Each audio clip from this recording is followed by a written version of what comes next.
And good evening. My name is David, and tonight we are playing a game of Good Society. Good Society um, is a game of kind of Regency era romance and intrigue and so on and so forth, based heavily on the works of Jane Austen and other contemporary writers. It's a game by V and Haley of Storybrewers Games. You can find out more about it by checking out their website. I've put a link to that in the video below if you are watching this. This game is being run as part of the Gauntlet, which is an online role-playing group. We get together to play games like this. We have a calendar where you can sign up to play games with us. We have a number of podcasts. We have a monthly gaming magazine called Codex. You can find out information on everything that sort of we collectively do at the website, which is gauntlet-rpg.com. Again, I'll put a link to that down below. So yeah, for this particular run of Good Society, we're playing for about, I think what will work out to be about 7 or 8 sessions. We are set in the small village of Neamsley in the Peak District in England, in an indeterminate period in the early 19th century. Just to very, very briefly go over our sort of setting assumptions again, we are playing in the romantic comedy mode, which is to say that like we can have bad things and tragic things happening, but we won't be too dark, won't be too concerned with like severe consequences to every little action. There'll be space for some humor and so on and so forth, but the same thing will be trying to be vaguely coherent, avoiding too much like gonzo wackiness and so on and so forth.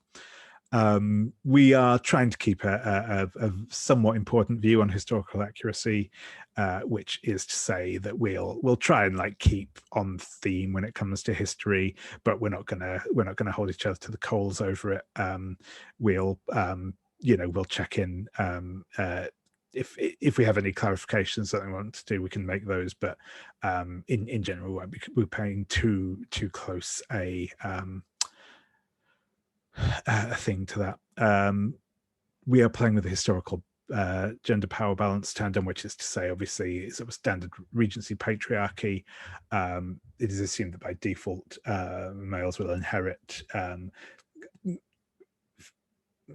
Men run households, so on and so forth. Though obviously that doesn't stop us from butting up against those expectations. We're not playing with hidden information because it's just not very easy in an online play format. We're also in particular looking at stuff people that we're interested in. We've already seen some glimpses of things like Gothic elements and moments of melodrama and sudden reveals. We are playing with the sort of the base rule set, though we are including just the interstitial scene modifications from the Emma Forget-Me-Not playset. All the details on that I think I have uploaded into both the Character Keeper and shared folder if you do want to check out on that. So that is where we are at. Where we left things off last time, we had done our first round of the epistolary more or less phase. So we will be kind of picking back up with everyone's second go around of that once we get into play. But before we get into that, I'm just going to ask everyone to introduce themselves, tell us a little bit about their character and sort of what we saw of and where we kind of left their character last time. So I'll go for my usual. So I'll go through in Character Keeper order. So Kieran, if you'd like to introduce yourself and tell us a little bit about who you'll be playing tonight. Hi, I'm Kieran. I'm a I generally use he, him pronouns. I'm playing Eva Gracefield, the oldest daughter, but not oldest child of the disgraced poetical Gracefield family. And I'm somebody who's thrown my entire life into caring for this family, and I've realised I'm gonna be left this old disgraced maid, and I completely fear my older brother, the despicable Anders, is going to waste the entire fortune. So I've sworn to get it away from him, for his good and for the good of the family. Most recently, this has led me to A, patronise everyone else terribly, but B, I've also written to the continent because I've got in contact with somebody who was aware of what Anders was up to on his travels, and we've yet to see what may emerge from this.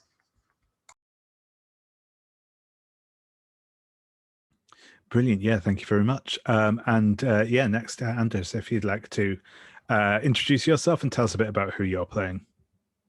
Yeah, I'm Anders, he, him. I'm playing Nathaniel Gracefield, the oldest son and heir of the Gracefield family. Not at all a terrible scoundrel who is just trying to get his way by any means necessary. He's a very upstanding person who may or may not have married someone in France who nobody knows what happened to, and who definitely had an affair with Lempster when he was traveling the continent. And he recently received a peacock as a gift from a woman he was nearly trying to comfort at her second husband's funeral. Very, very innocent misunderstanding. Yeah, that's too much information, probably. Yeah, that's perfect. Thank you very much. So next is, in fact, me. So yeah, as I said, my name is David. I use he, him pronouns. And I am playing Isaac Arkwright, who also uses he, him pronouns. Isaac Arkwright is the son of a Salford mill owner, big in the textile industry. So the family has come into considerable wealth, though still coming from a humble background. Isaac has sort of had the right education, etc., provided for him, and now he's sort of been sent out into the world to find a good wife who can lend a bit more prestige to the family name. Last time we saw Isaac, he had just arrived in the village. He had gone to tea with Lady Abigail, and had been had agreed to help her out with her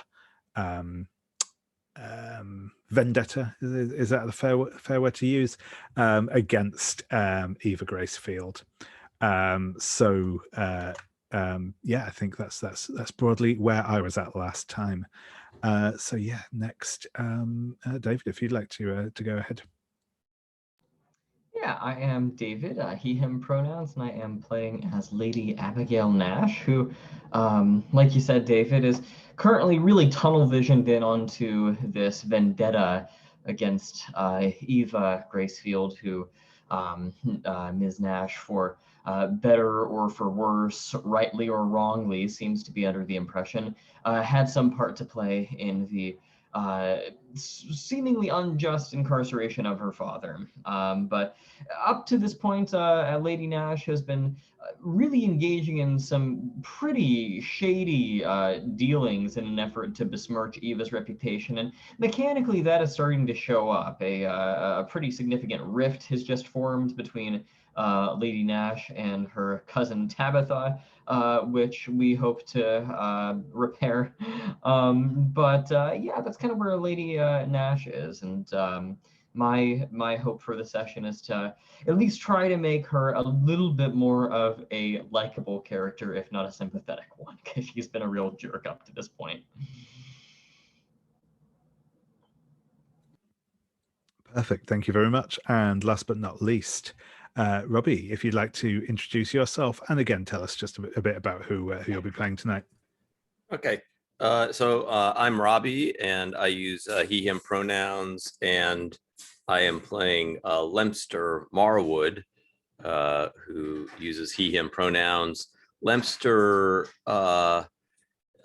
as we learned when he went traveling on the continent for a unusually prolonged period of time, he had an affair with Nathaniel Gracefield, so he's still trying to kind of work out that relationship, but he also has some complications that have emerged from Esther battle. The Esther's family and Lempster's family kind of seem to have interest in having Esther and Lempster marry. They are childhood friends, and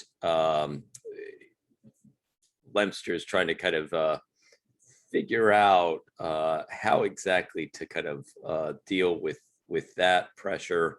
I think it was last session that we saw a kind of uncomfortable scene where Esther was pushing on Lempster a little bit, but then we saw Susanna Collingwood, the wife of the local vicar, who had come upon them, or perhaps she was spying upon them. And Susanna has been kind of a thorn in Lempster's side. Brilliant. Yeah, thank you very much. And also, just before we get into the thick of things, just a reminder in terms of the safety tools that we will be using this evening, or that we will have available this evening. We will be playing with the X card. So again, as ever, if you need to just call out something you don't want to be in a scene that you want us to stop with, then you can just make an X sign with your hands, put an X in chat, or just say, I'd like to X card that. I won't ask you to justify why you want to X card something. I might need to ask you to explain exactly what it is in a scene that you're X carding, but always feel free to use that if need be. We will also be using script change. As ever, I'll call people's attention primarily to the pause, fast forward and rewind commands. Pause just lets us know we want to take a brief break, whether that be to have a quick out of character discussion because you're in a scene and you need to leave for some other reason, anything else. Fast forward if we just want to kind of skip over something, or rewind if we want to kind of retcon something, change things up a bit, do things a little differently. Final one we'll be using is the open door policy, which is simply to say, if at any point during the session today you feel like you need to leave, whether that is like for the rest of the session, or for the rest of the game, the rest of the run of the game, or just to like take a quick break, someone's at the door, that sort of thing. You always have the option to step away for any of those reasons or any other reasons. This game is more important. This game is less important than we all are as people. So do feel free to step away if you need to. If you are going to be away, stepping away, it's useful if you can let me know if you will be back or roughly how long it will be until you get back. But if not, that is also fine. Touch wood, nothing should be calling me away this evening, but if for whatever reason I do kind of disappear for an extended period of time without letting anyone know what's going on, assume that something has come up my end, though touch wood, you should be able to carry on without me anyway. So that is that, I think. So yeah, as I said last time, where we left off, we had just done the first round of our epistolary phase towards the end of our first cycle of play. So just as a quick reminder, because it has been a couple of weeks, in this epistolary phase, everyone will get the opportunity to dictate a letter or a journal entry or something similar from either their primary character or from one of the secondary characters they control if they wish. that this can be this can cover, you know, anything really that you want, anything you want to give us as players an insight into that our characters aren't necessarily aware of, or even if you want to kind of just resolve some you know, something that's come up in a previous scene. The epistolary phase is a good way of doing that as well. We have, as well as, like I said, the options to tell to either dictate kind of a letter or a journal entry. We also have the option from our Emma play sheet to use the epistolary phase to describe a dream or a nightmare that your character may be having, or to have a weather interlude, which is a little kind of short vignette scene that tells us something about your character, which is kind of influenced by the time of day or the type of weather that scene is framed within. And there's obviously a list of the options available for that.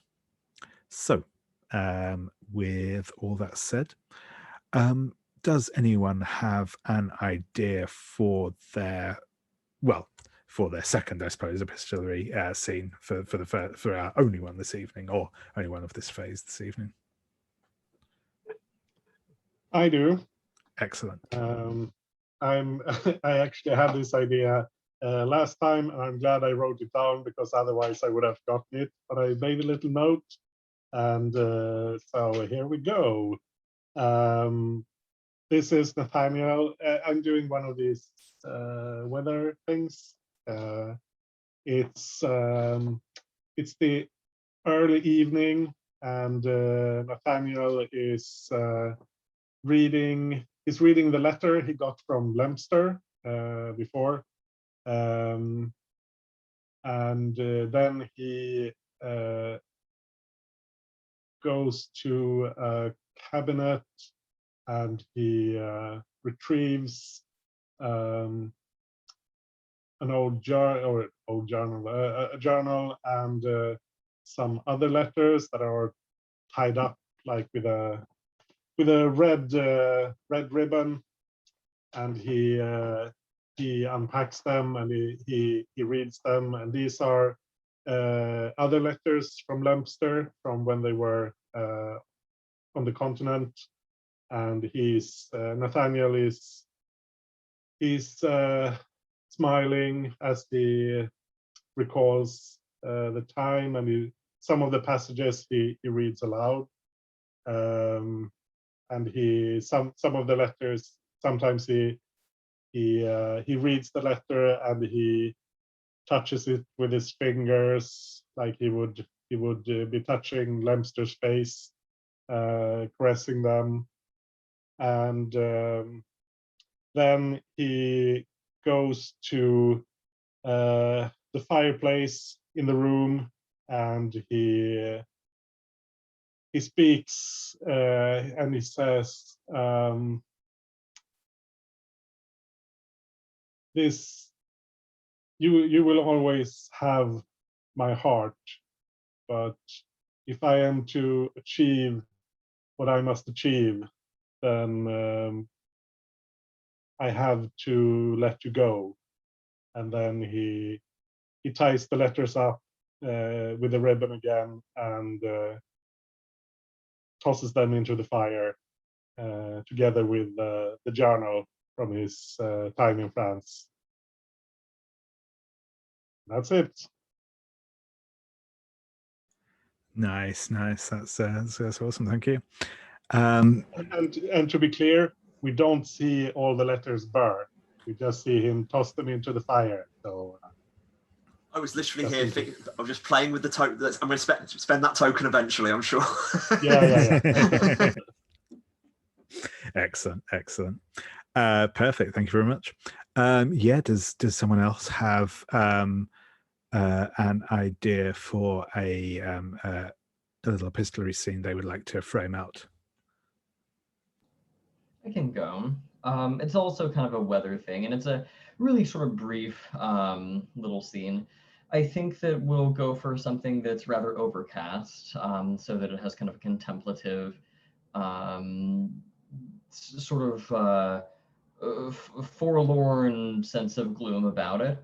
I think that Lady Nash has decided to go on a stroll out through the countryside and the moors and so forth, because she doesn't feel really at home anymore in the Honeywell estate, what with the ongoing conflict between her and Tabby. And so she's out there kind of alone by herself, and it's a rather overcast, cloudy day, not particularly stormy, but there's just not a great deal of cheer in the atmosphere about her. And I think as she kind of goes about with her parasol unnecessarily drawn out, she's looking about and it kind of sees these little vignettes peering into households, or seeing children playing outside, or seeing couples on walks, and it occurs to her just in a moment of doubt, which is new to her, I think. She's been so set on being right all this time. It occurs to her in a moment of doubt that maybe her crusade that she's been engaging on up to this point is in some way causing her to miss out on the things in life that will actually make her happy. And I think that the seething righteous indignation that she has been living off of up to this point just briefly experiences just the faintest of cracks in it. And it is replaced with really a full experience of the primary emotion underlying all of this anger, and that is loneliness. I think she has this sense of loneliness for the first time that she hasn't allowed herself to feel. Loneliness at the loss of her father, and all of that is really the core of it. The anger directed towards Eva is maybe just kind of a shell around it.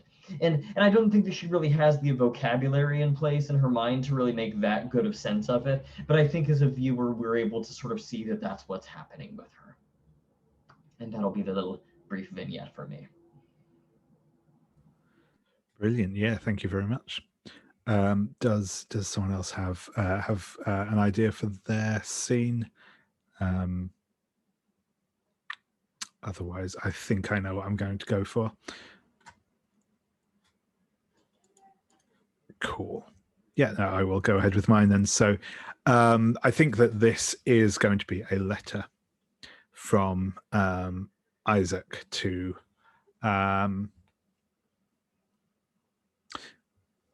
actually, yeah, that's a question I did have. I'll probably direct this probably in the first instance to Kieran, but also to Anders. Does Edgar Gracefield have a title, do you think? Is he Lord Gracefield, Sir Edgar, or is he just a kind of untitled anyway? So certainly not a common man, but that's a good question, actually, isn't it? Like I don't know the I don't know those what do you call it, the rules or the that sort of thing well enough. But I think is it like, I mean, the title, that's the like the higher nobility, and then you have like is it the gentry or like yeah, so probably that. Not I don't think he would have an actual title. He wouldn't. I don't think so. Or I've got an idea. Like, yeah, sure. I know what I mean is I don't think he had a decent, at least not a real title, but I think he was a sir, and the title was revoked.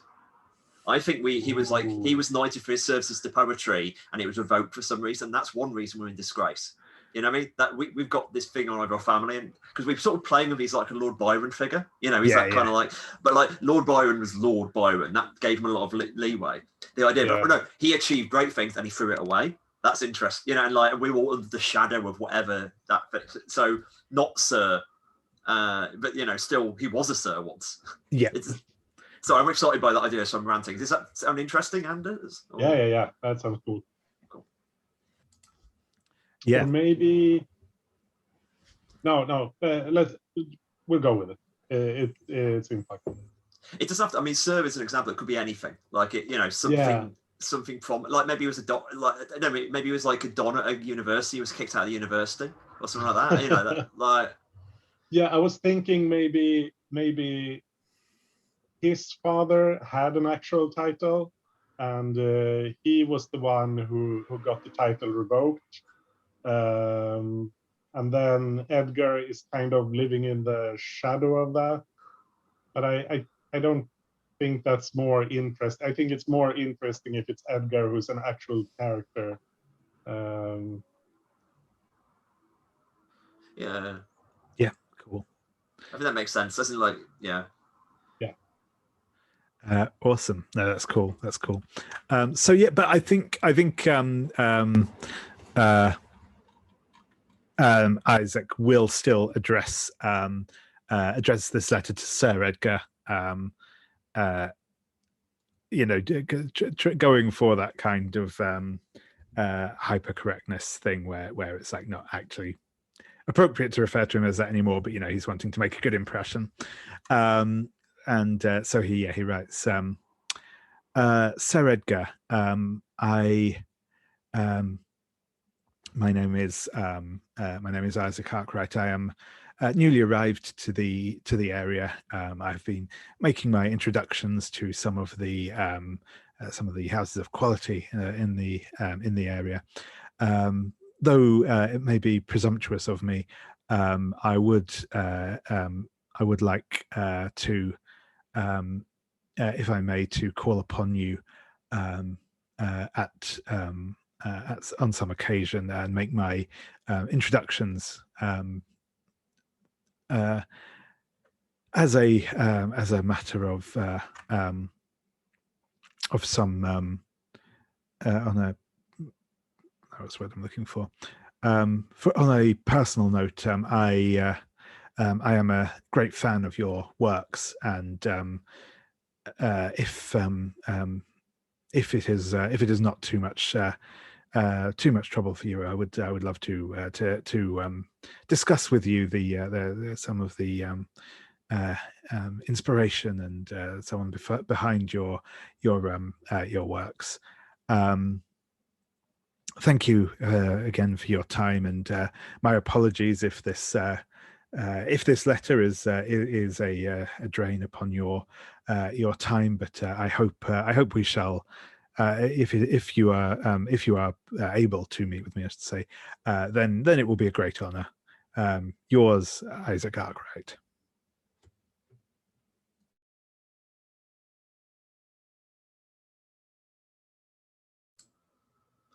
Do you want to go first, Robbie, or me? Yeah, I'm thinking about something that would be an Edgar, not necessarily a response, but something that would be in light of that letter. Yeah, so maybe go to a dusk monologue, which is things that will never be. So it's dusk, and you see Edgar standing on a patio with a drink in hand, and a book of poetry, not his own poetry, but he's reading like maybe some Wordsworth, and he's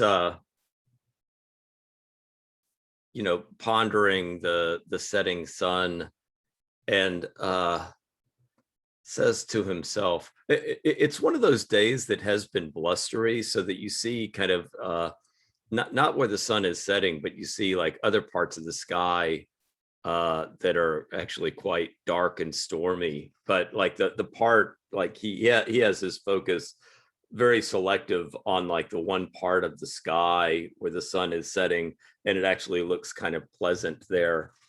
And Edgar is kind of reading poetry. He looks up, sees the setting sun, and says, well, the Gracefield family is certainly bearing itself well through the storms that are around us. You know, Eva, she's such a, well, I have such mixed emotions about her. She's, you know, I feel kind of bad for her. She's, you know, kind of having to kind of try to hold things together, but I'm sure that, you know, we have the Gracefield name, and, you know, with grace, we will certainly see things through, and I'm sure that the future is going to turn brighter, just as this sun that I see setting on the west is looking kind of bright and resplendent with its, you know, colors of oh, that deep purple that I love so well. And he has a glass of red wine, you know, purple like this wine that I'm holding in my hand, and he then drinks the wine. Especially when he's by himself, he, you know, it just a very quick gulp, and it's gone, and you see him kind of swaying a little bit then, and he says, "Oh, delightful," and he turns and walks back inside. Brilliant, thank you very much. So yeah, Ava, if you would like to round us off. I have an idea for a modesty monologue, but is it okay? Like, I think I have to go to the negotiation stage of Anders with it, because I want to use his disrespectful tag and create the setup of you didn't write back when she sent you the peacock.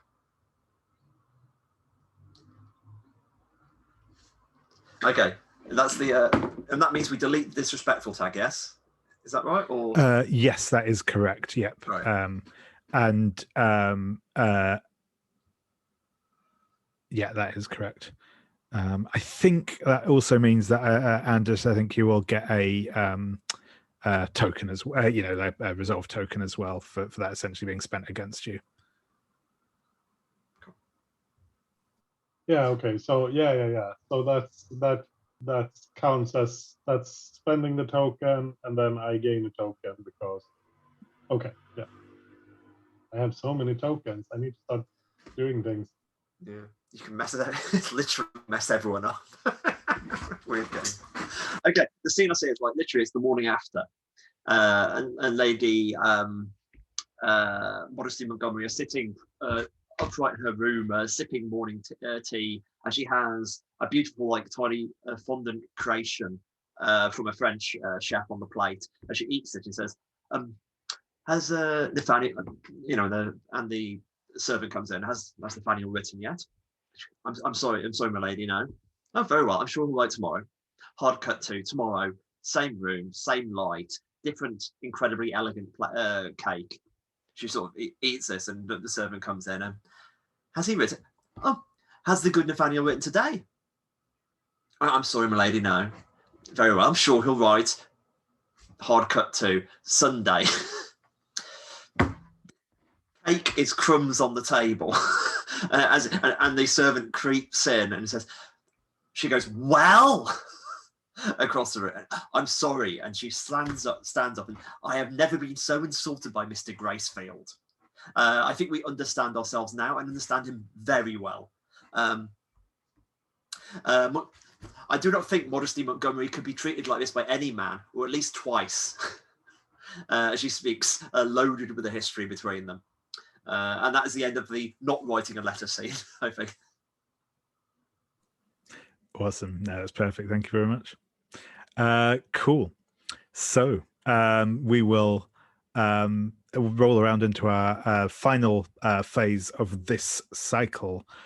which is the upkeep phase. So this is just a quick thing. This is basically purely, as the name would suggest, upkeep.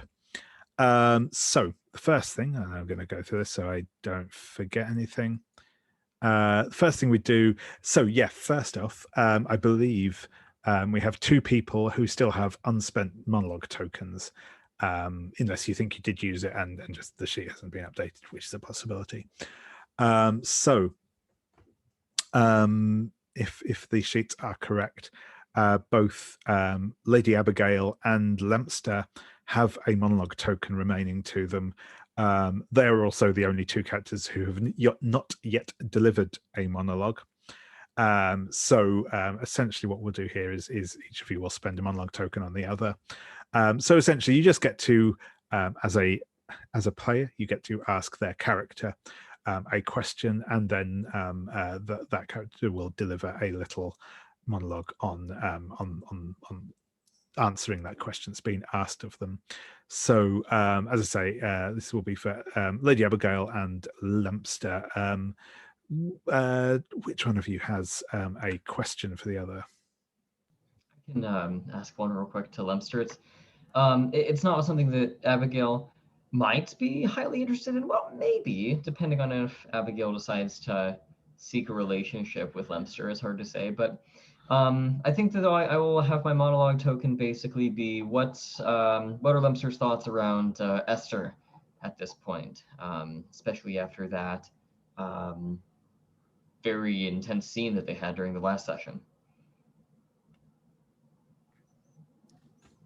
I never would want to hurt Esther. You know, we've had such a long and rewarding relationship with each other, and I certainly I certainly understand putting myself in looking at things from her position, that you know she would you know see a marriage to me as something that on practical grounds would make a lot of sense. But you know, Esther and I, you know, as long and as satisfying as our relationship is, you know, we, when it comes to romance, that really doesn't have an appeal to me, and I honestly don't think it really has an appeal to her, and so I don't know. It's if the circumstances make this an absolute dire necessity that we be married, I would entertain it, in part just to keep her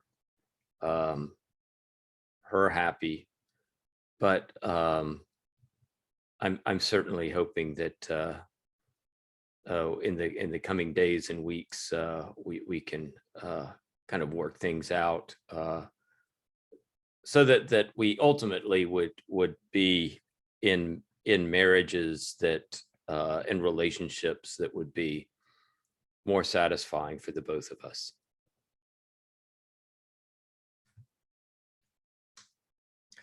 And a question, in terms of this question that I ask of Lady Nash, should it be a question that Lempster would ask, or no?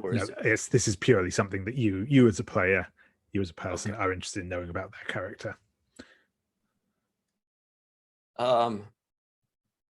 Yeah, so I guess my question for Lady Nash is, so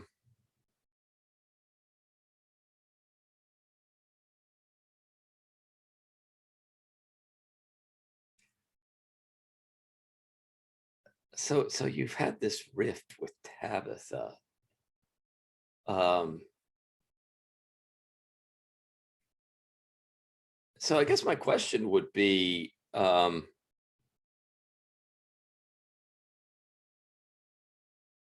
know, really deep down, how concerned are you in that rift, and what exactly would you be planning to do to repair it? What could you possibly do to repair this rift with Tabitha, who is what is the it's your cousin, right? Mm-hmm. Yeah. Yeah. It's tough. I think what we're finding is that Lady Nash is quite wounded by the things that have happened within her family as of late, and is really trying to convey to herself that she's very independent and doesn't need other people, and she just needs to get vengeance and so forth. And in that respect, I think she at first would think to herself, well, I don't need Tabby. She's just in my way. And she would describe her as pretty as a souffle, but only with as much substance. But I think deep down she cares about her. They've been good friends since childhood, and and she wants Tabitha to be in her life, and not to merely be a token to be used. And so I think that's her deep down feelings. I think the question of what do you do to repair this? I think there's a piece of Lady Nash that frankly doesn't know and is terrified by that. And then there is also a part of her that thinks, well, you have to portray that you are like a good person who cares about people, not merely yourself. You have to be there for people and to kind of sacrifice that self-centeredness, which I think Lady Nash finds just as terrifying in a different way. If that answers the question. Awesome. Thank you very much. So now that we've used up all of our monologue tokens, everyone will now refresh back to their having their monologue token available. And obviously we will be going into a new cycle, so everyone can mark that they have not yet monologued this cycle. So that's something we can do again next in our next phase. That is that. The next thing we need to do, so the next bit is that everybody will gain one resolve token, just on your main character, that is, on your on your primary character. So feel free to mark that in. We'll do that. The next thing is well, we would check in on sort of our collaboration sheet and what we're doing. We've mostly touched on that like at the outset of this session, so I won't go over all that again.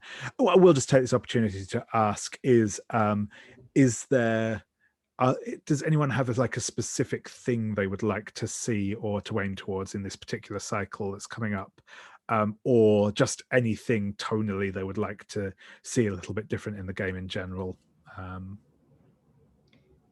As a personal goal, I'd like to be getting some exploration of the inner conflict mechanics going with Lady Nash, because I think that's the way that we're gonna flesh her out into being less of a one-note character, like Kieran kind of mentioned during Stars and Wishes last time. Yeah. Awesome. Yeah, that's perfect. Yep, and we'll get to that inner conflict in a second. But no, that's cool. Yeah, we'll definitely try and hone in on that a bit more once we know what some of those are going to be. Cool. Thank you. Does anyone else have anything they sort of in specific that they want to kind of have happen, aim towards, anything else in sort of the trajectory of our game for this cycle? No, that's cool. That is the next bit is going to be checking in. So I mentioned this last time, but we will now be setting up our inner conflicts. I have expanded the character sheet, so you should see that just below your reputation now the inner conflict thing is available. So the way that this looks is you will see that there are a number of things down the list in the middle. There's a checkbox on either side. So the way these inner conflicts work is that we set them up as two poles, essentially. So like, I think the example I gave last time we spoke about this was, you might say, for instance, you might have one pole that's marry for love and one pole that's like marry for money. The two should be kind of, if not mutually exclusive, at least kind of in opposition to each other. The idea is that when you fulfill one of the actions that is mentioned in that central column for one or other of those poles, you tick in that box. We kind of evaluate that once we get around to the next of this upkeep cycle at the end of our upcoming upkeep phase at the end of our next cycle. So yeah, it will just take a couple of minutes to put these in. Or actually, I'm going to start off by putting mine in, because I have already, I think, decided on what I want my my inner conflict to be, and I think that I think the most I think it's calling out to me at the moment with Isaac. And again, I know that we've not really seen much of his like interior life at the moment, but I think what I'm interested in playing towards with Isaac is this idea of a conflict between his like obligations to his family and his like freedom to live the life that he actually wants to live, and I think that's probably the inner conflict that I'm going to go for with Isaac.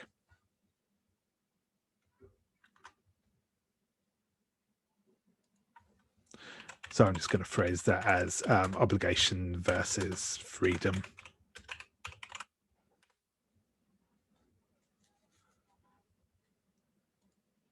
I guess I'll go around again in order. So Ava, do you have an idea for what you think your inner conflict is going to be? I must admit, I was quite close to Isaac, so I was trying to quickly rethink it. I mean, it was basically, I got down to family and self, but I think it's family happiness versus self happiness. I think that's as simple as and I think that's going to become more and more, because I think Eva's deluding herself at one and the same thing, and I think that's going to be the thing that she ends up pushing at, because she's clearly going to fall in love with somebody, and that's going to be the splinter right through her. So family happiness versus her happiness.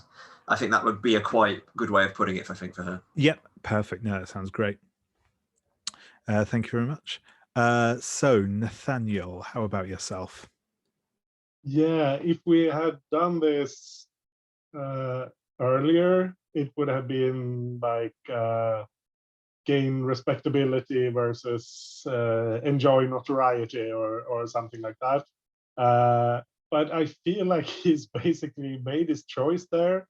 He's burning his letters, if not his bridges, with Lempster, and he's decided that marrying modesty would be the easy, comfortable thing to do, but it's not the way to gain the respectability that he wants. So I feel like he's already made that choice. So I'm not sure. There has to be something else there. I think I need to think about it a bit more. Yeah, no worries. And obviously, like, this is something, if you can't decide immediately, you can always fill that in once we get into play. This, we don't need to have that hammered out right now. So no, that's fine. So yeah, obviously I've said what I'm going to go for. So yeah, Lady Nash, how about yourself? I think I'm going to go with revenge versus connectedness, perhaps.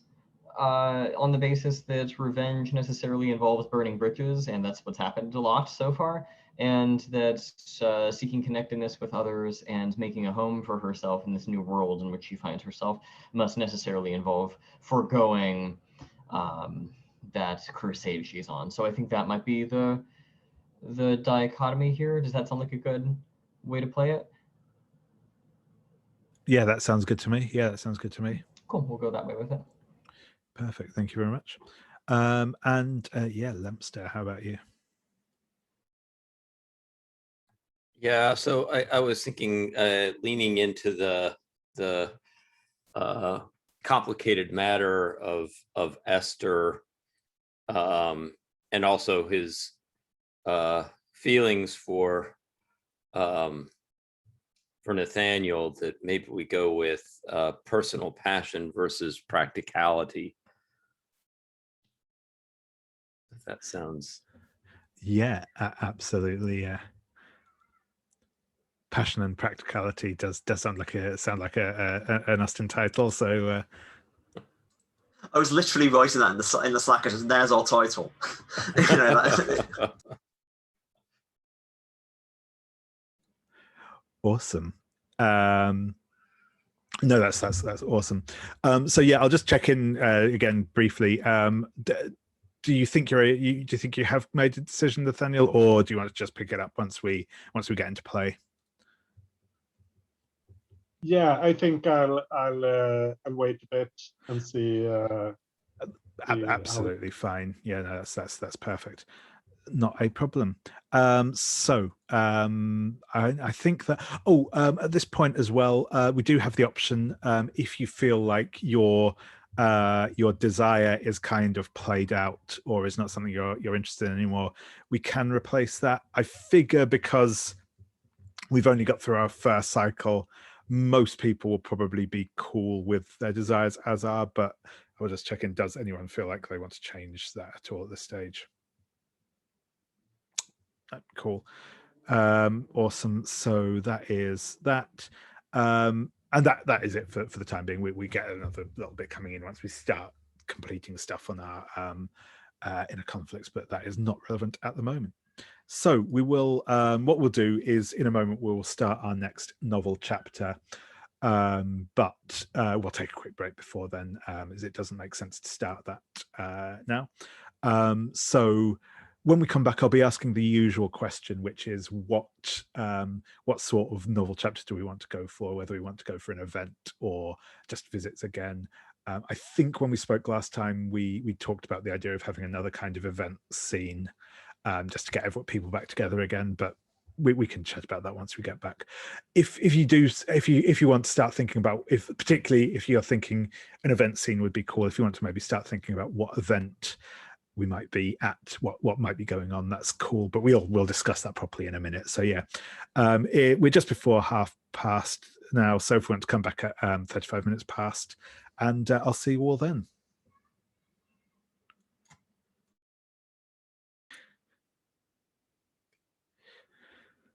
So yeah, as mentioned, we will be going back into our next novel phase, or our first novel phase of our second cycle. So I am going to just quickly. Oh, brilliant! Thank you for whoever cleared that off for me. Yeah, so we'll be starting a new novel phase. Does anyone have? Well, first, do people have in general a preference for either an event or a visit scene, or a split scene if you want to have a couple of different events going on that different people might be at? I think an event would be interesting because we have a few interesting relationships between characters who wouldn't seek each other out. Forcing them to bump into each other would be interesting. Yeah, awesome. How about some kind of poetry reading? I was actually thinking the exact same thing. Yeah. I was wondering if, maybe Edgar has decided to, host a poetry reading at their house.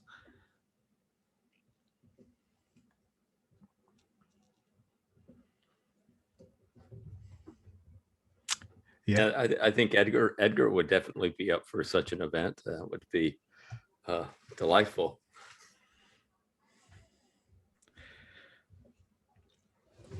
Yeah, awesome. So yeah, if people are cool with that, then yeah, I think this will be yeah, a poetry reading, probably soiree, I think, at Gracefield House or whatever the place is referred to as. But no, that sounds awesome. So yeah, and we'll in a moment we'll just do kind of a quick like just go around and do a little like establishing establishing scene for the for this, and then we'll as ever we'll just play out sort of scenes. Well, obviously these will all be themed around the event, but we obviously can have scenes with different groups of people and stuff interacting as we see fit. So if there's anyone you particularly want to see scenes with and stuff, this will be the time to do it. So yeah, I think I will start off by asking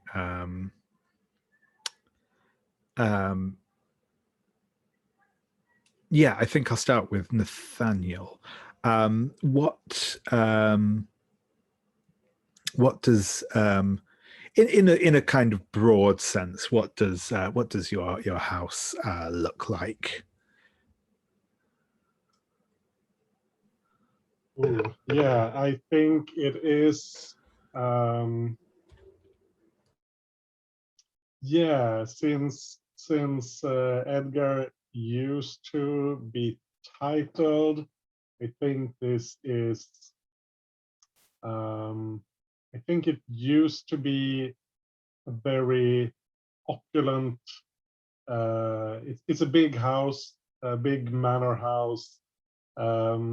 Used to be quite opulent, but since things haven't worked out quite as well for our family as we would have liked, maybe it's not fallen into disrepair, not quite, but we don't have as many servants as we would need to maintain the house fully.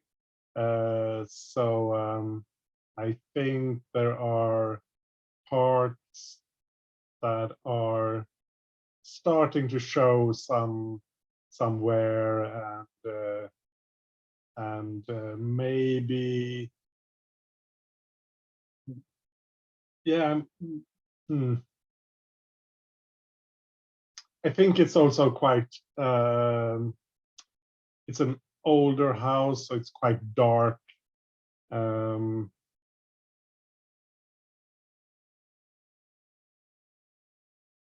Yeah, lots of dark wood, that sort of thing. Awesome, thank you. And yeah, sorry about that. I managed to get tangled up in some cables, so I had to extricate myself before I pulled my screen over. So yeah, no, but that's perfect. Thank you very much.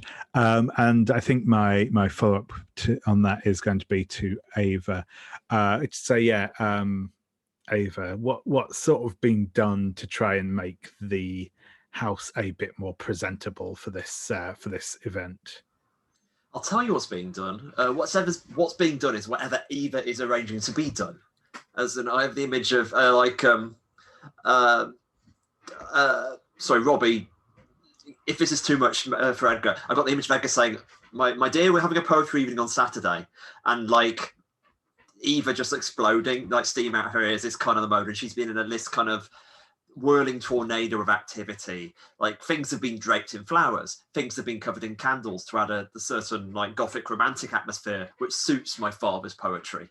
And she's everywhere and nowhere, and she has not slept a wink. She's found every single bit of red velvet she can beg, borrow, or steal to drape magnificently over it. So it's got this kind of like, it looks, before, on the edge of dilapidated, now it looks opulent as much as you can by draping things. That's the kind of thing. As it's kind of leaned into the Gothic to make it look more deliberate than accidental. That's kind of the vibe. But yeah, and she's like the conductor of what few servants they have. Brilliant. Thank you very much. Yeah, that's awesome. I like that. I guess it remains for the rest of us to kind of describe our arrival on the scene.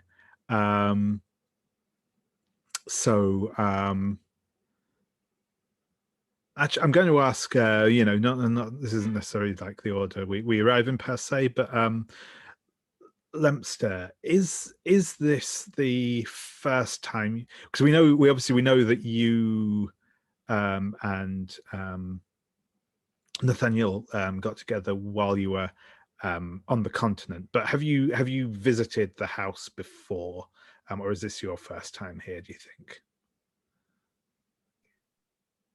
Yeah, I think since the return, this probably is the first time that I've visited the Gracefield house. I think I have been here before, right before leaving on that extended tour, but that's far in the past. Yeah. Yeah. Awesome. Yeah. And how do you look as you turn up at this at the house?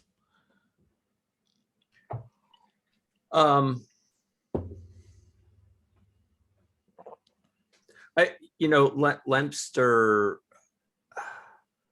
he would definitely carry signs with him that he's part of the old money, that he I imagine that he would have some kind of not in a overtly flashy or gaudy way, but he would have some kind of an heirloom that he would be, maybe like a signet ring that he's wearing, and it's a little larger than your ordinary ring, so it definitely kind of has and it has that kind of family crest on it, that he's kind of wearing, and I think he's this is important for him. I mean, and especially because, right, it's at Nathaniel's place, so he's he's kind of spent some extra time kind of getting himself prepared and ready for this. Is it a formal, do we imagine this is a pretty formal occasion? Yeah. I was picturing it's like, it's not quite a ball, but it's definitely a party, was how I was like. It's a gathering, and that there's drinks and food, and it's not just like Yeah. But like, I still want a chance to dress up, I guess.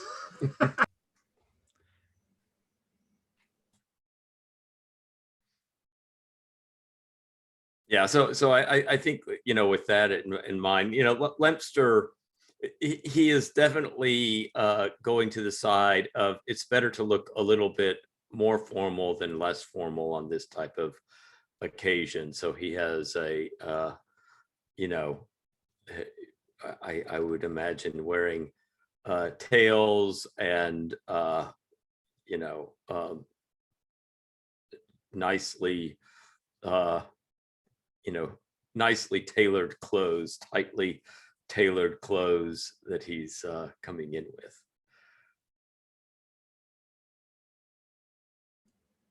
Awesome. Thank you very much. And I guess actually similar question to Lady Abigail as well. Do you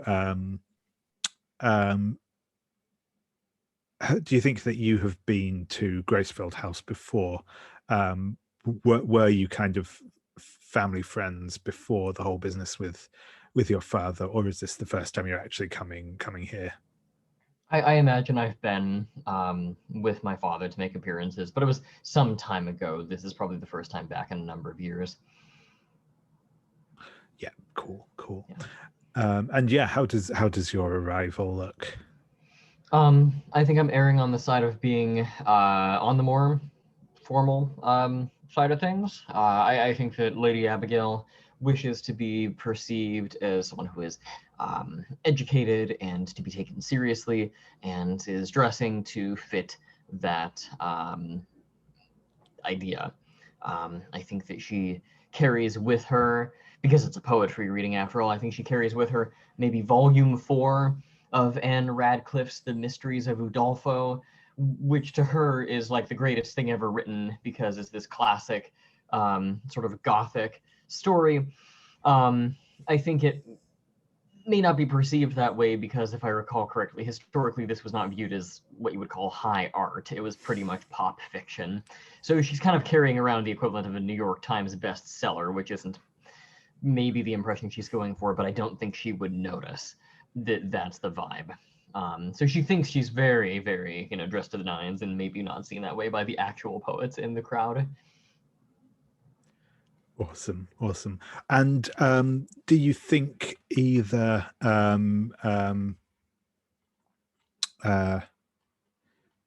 your aunt or cousin are in attendance with you? We can always bring in NPCs later anyway, it's not a problem, but do you think that you've actually arrived here sort of as a group, or are you sort of here on your own?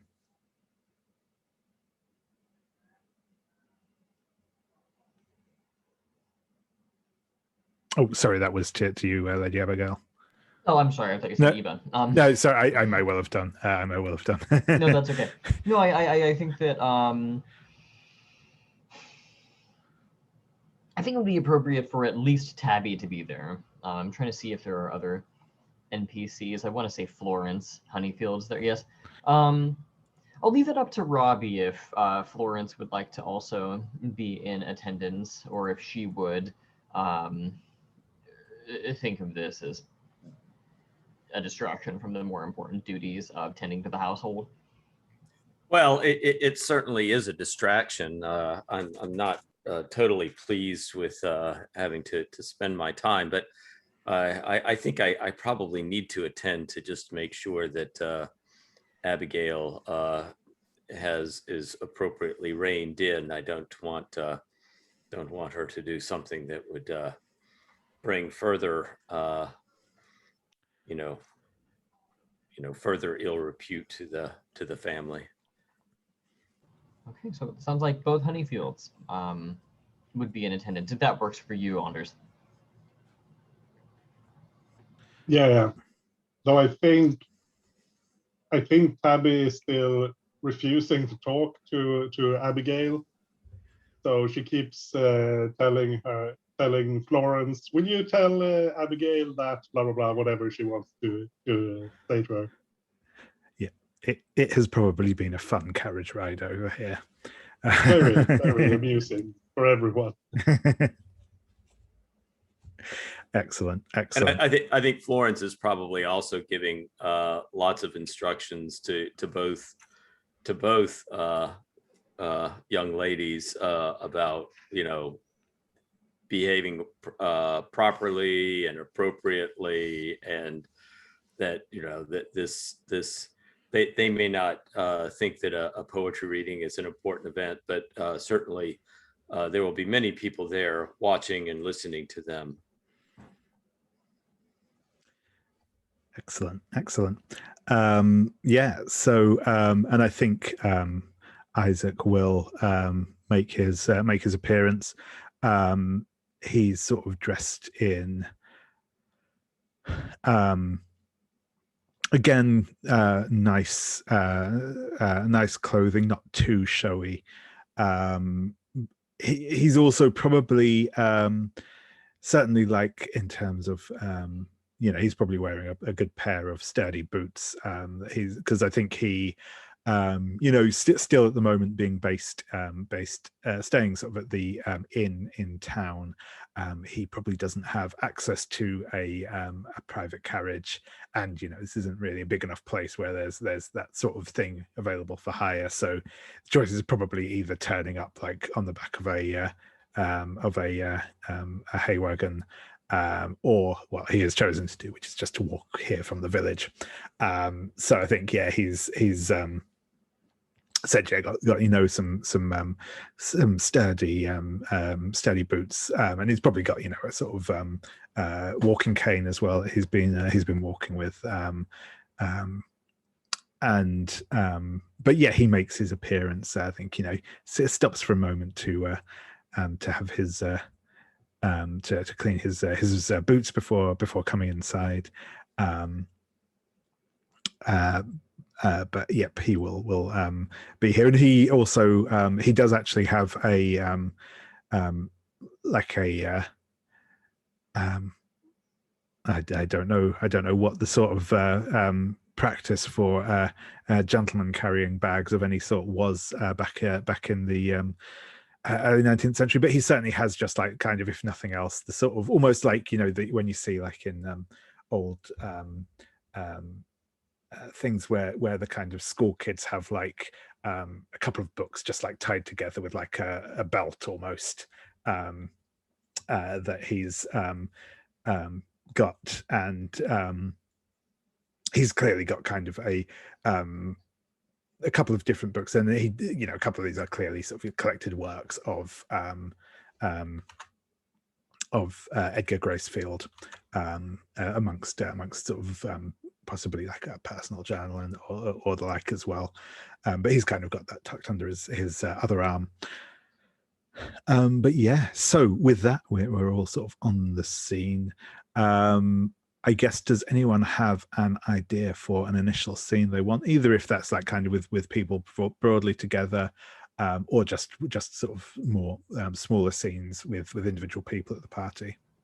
What does the seating arrangement kind of look like? Do we have a variety of upholstered chairs of various sizes, kind of semicircled around a central area, or is it a bit more of a formal regimented arrangement than that? I'm just trying to get a sense of maybe who I would be sitting next to or near as people begin to kind of settle in for this poetry reading. I ask that to no one in particular, but I guess that would be just the question that I have.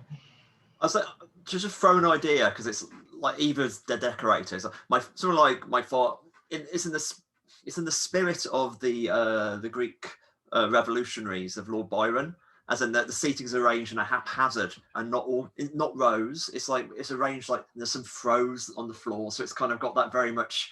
They're trying to pretend to be a lot more down market than it is. I guess it's very like upmarket, down market in that way. So that's the kind of seating. So you might have to imagine if people having to sit at like funny angles occasionally, because this is such a bohemian place. That's kind of the middle class bohemian performance. I would say that's the vibe.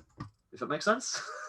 I think Abigail would absolutely fall for that, and would try to find a very unorthodox place to sit, maybe some comfortable area on the floor, in an effort to seem very cultured.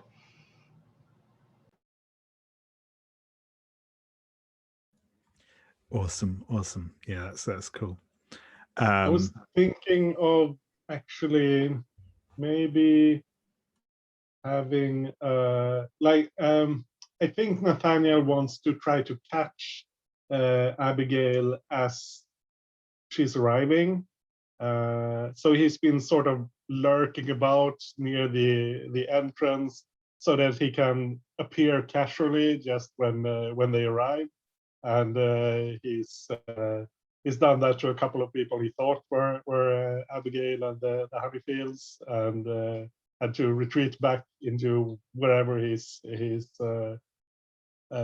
hiding away. But yeah, I think if that's okay. Yeah. So where do you catch Lady Abigail? Is this kind of in the entryway as people are kind of hanging up their coats and hats and that kind of thing? Okay. Yeah, like you just come up the stairs and just come inside. The servants are taking your cloaks or whatever you would be wearing. I imagine I'm taking my gloves off, kind of removing those and folding them nicely and preparing to pocket them somewhere, that kind of thing. And Nathaniel appears like with a book in his hands, like he's just walking around reading. And Lady Nash, how pleasant to see you here. Mr. Gracefield, a pleasure to see you as well. I don't believe we've spoken since the funeral. Not the happiest of occasions, I'm afraid. It is good to see you under happier circumstances. Likewise. I am glad that my sister's less than graceful behavior hasn't kept you from coming to visit. I am pleased to be here, and I'm looking forward.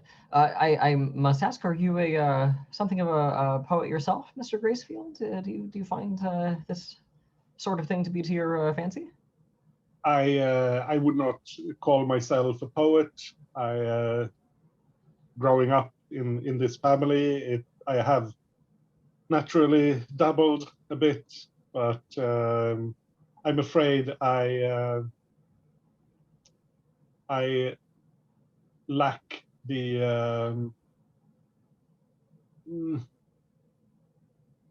I don't have the spark that my father and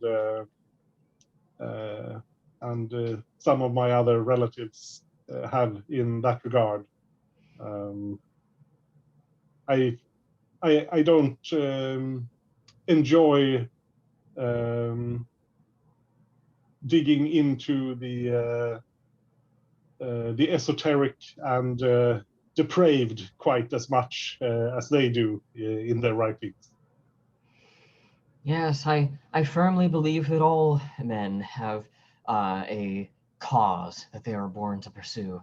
Some among us are deemed and destined to be great poets, great military generals, people of an educated and virtuous sort, and others are destined to be great stable boys, and that is their call. And then there's this pause and this look of horror that crosses her face. Not that I mean to imply anything about you, of course, Mr. Gracefield. Oh no, of course not. I fear that I have yet to find my calling, but perhaps it is just because I haven't met the right muse. I think there is a pause in Abigail's heart as she kind of has this brief flashback to the epistolary scene earlier where she was recounting that kind of loneliness, and she kind of murmurs, half to you and half to herself, yes, I feel much the same. Perhaps I have not found a cause for myself either. She briefly comes to, well, in any event, I do hope that you enjoy the reading, and if you would care to perhaps discuss what we hear together, I would be most honored to have your conversation. Absolutely, it would be my great pleasure. And I should warn you that my father's readings are always entertaining, but perhaps more for the performance than the substance of the work. Yes, a man of the theater, we will call him. Yes, so some would have it. And at this point, I mean, I'm willing to open up, if that works for you, Anders, I'm willing to open up to see if other people are on the scene or coming in, or if they're jumping in. just to sort of get everybody else involved? I was just sort of gonna pitch like throwing a token into the mix here. Is that I was gonna say this conversation, like you're having this quite sensitive conversation with Nathaniel, and it's like, is it possible Abigail might suddenly see Nathaniel in oh, is the brother of my my worst rival, but the possibility of something more romantic there might flicker possibly. I'm just thinking about complications and when to spend tokens. I mean, is that something that interests Abigail, or Yeah, that would be interesting.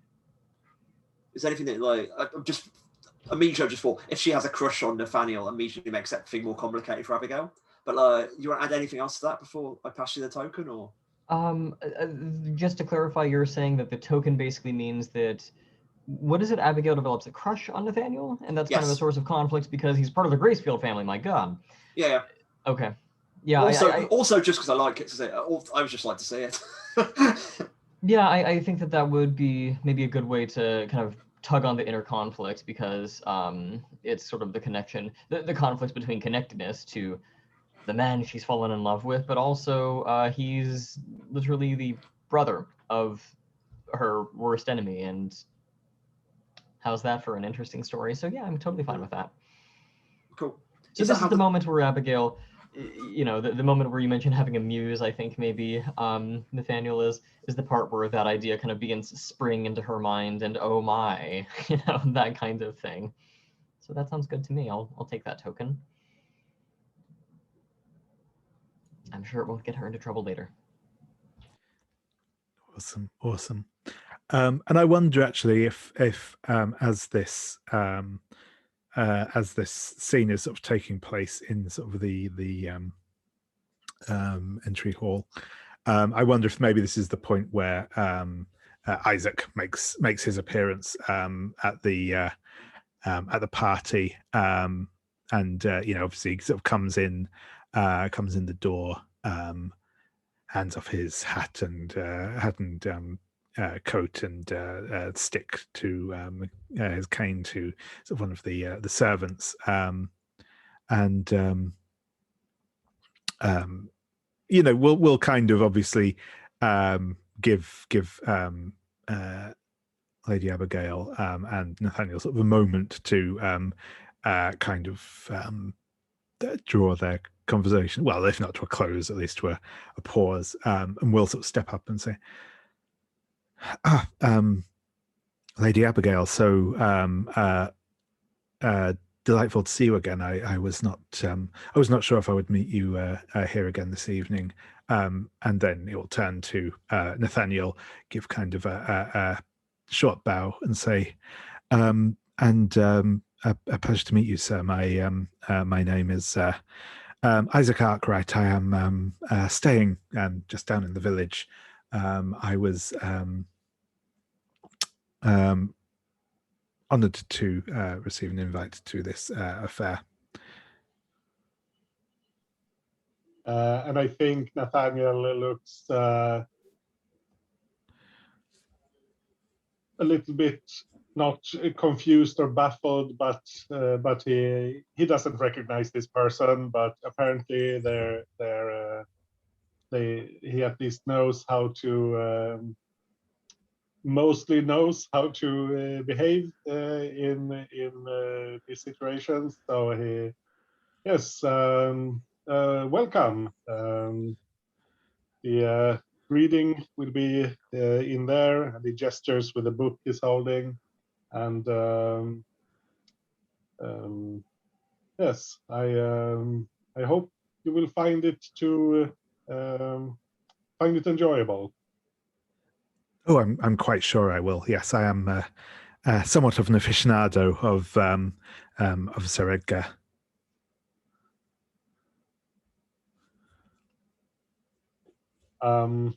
Yes, and of course Nathaniel is too polite to, or at least pretending to be too polite to correct any the misuse of the sir for either himself or his father, but he does peg Isaac as someone who doesn't quite know what he's doing,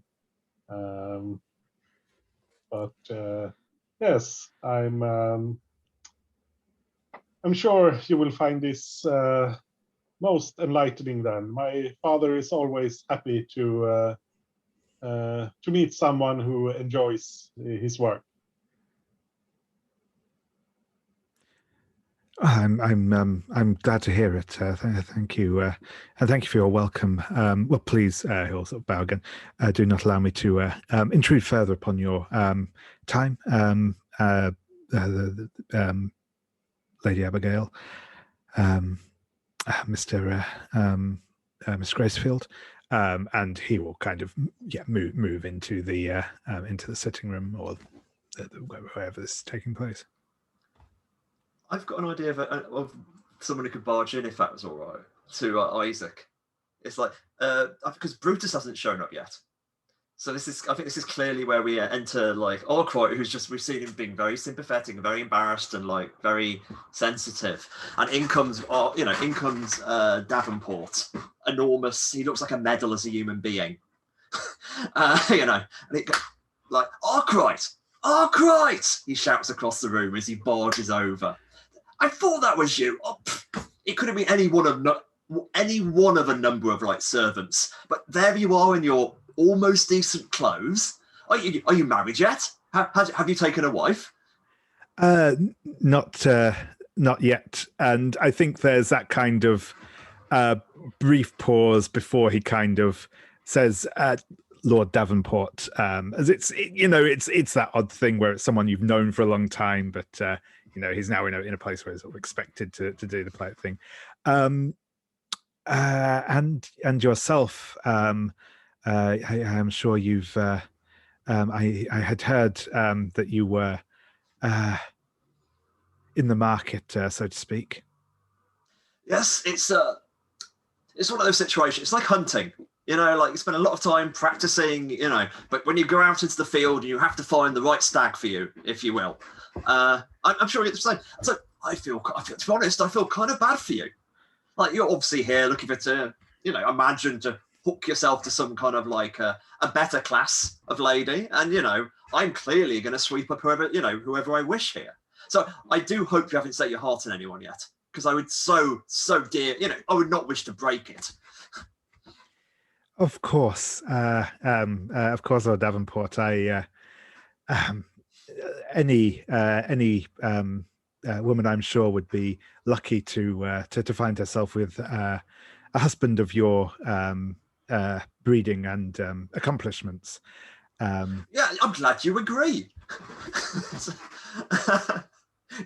Don't worry. It's like I'm sure, Isaac. Like you'll find someone eventually. I'm sure someone about someone more of your status, and it will be absolutely fine. He says, and I'm kind of like I'm trying to basically Brutus and just offer a token to the kind of like Isaac wants to prove him wrong, and and Isaac is going to be driven to a bit more. Will make more obvious actions towards people, which is so. In which case, I'll just spend Brutus's action because, my God, what a monster! Excellent. Yeah, no, that's perfect. Thank you. And he goes, anyway, that's probably this is probably the highlight of your evening now. Anyway, yes. Well, of course, Lord Davenport. As it is, as ever, a delight to see you. Thank you. Honestly, there's some people who would not speak to, if I could speak in such a manner, they would take offense. But you are quite like all good shopkeepers, know how to keep your level, a level temperament. So I'll see you around. I'm sorry. Good day to you, my friend, he says casually. And you will probably get that brief like reaction shot of the kind of slight eye twitch and as Isaac very very sort of deliberately takes a breath and steadies himself before heading into the parlor, whatever. Awesome. But yeah, that's great. Thank you. Yeah, so I'm going to turn around to Lempster. Is there a scene that you would like to frame up with anyone? And of course as well, if you want to bring in any of the characters that you are, any of the connections that you are playing as well, that's also cool.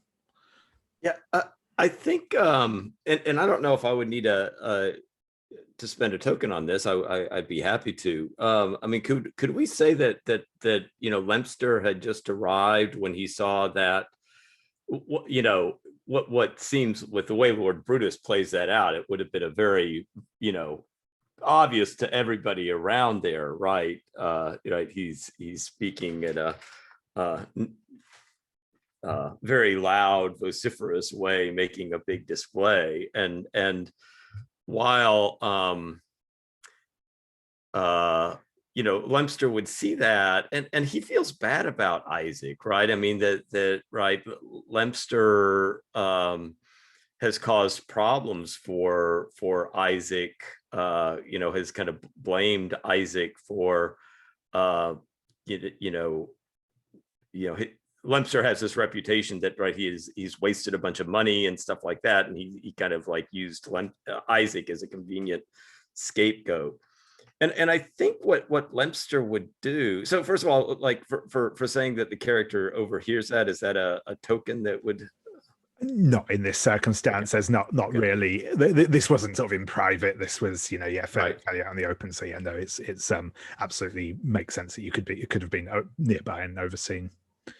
So I think what Lempster does is he follows Lord Brutus out of the room after that conversation. Does Lempster know Lord Brutus? I mean, would former friend? I mean, if you're a former friend of Isaac, and I've known him for a while, it strikes as we at least have met. Maybe it doesn't seem token worthy, if you know what I mean. Yeah. So, but I think he follows Lord Brutus out, and when they're, I mean, this is still a public gathering, but he does try to, get at the appropriate moment, kind of gets Lord Brutus and is Lempster's going to be aggressive. He's invading Lord Brutus's personal space immediately and says, why are you so intent on bringing down our friend Mr. Arkwright, and not just bringing him down, but doing so in such a public manner? Kind of, he gives the impression that his personal space is all of Exeter. That's the kind of like that level of like condescending to him. It's like, you can't bring someone down who is already that down, Lempster. You know this. People should know their places. It's that simple. And Isaac is somebody who seems to occasionally forget it. It's really very infuriating. These these factories and these little machines. It's not exactly that. Come on, you're very much like me. He says and you can almost imagine him slipping his arm around you. As in, you're getting close and he doesn't even maybe notice it. You know what I mean? Like, it's kind of like he'll just take this as rough housing almost. Yeah. Like, it's that level of weird inbuilt security. Like, he's a mansion. He doesn't even recognize the fact that you're trying to like startle him. And he's just like, so we are both men of the world. We are both old money. We are being around. Therefore, we can talk like this. And he speaks about Isaac. Like, anyway, you're not friends with him anymore, are you? I thought you finally got, he mimes like a pigeon flying through the air and exploding into like a gunshot wound. You finally did that to him, didn't you? And Lempster, he when he notices that you've put your arm around him, forcefully removes it, and he says, "I think you mistake me, sir. We're nothing like each other. And people who act like you are acting right now clearly are doing so out of some sense of deep need or sense of deep sense of some type of personal inadequacy that they feel like they need to bring down other people to pump themselves up. It's interesting, such spurious like psychology. You seem like one of those novels I see people carrying around. Have you been reading, Lempster? Please don't tell me you're a reader. Well, Sorry. Well, I'm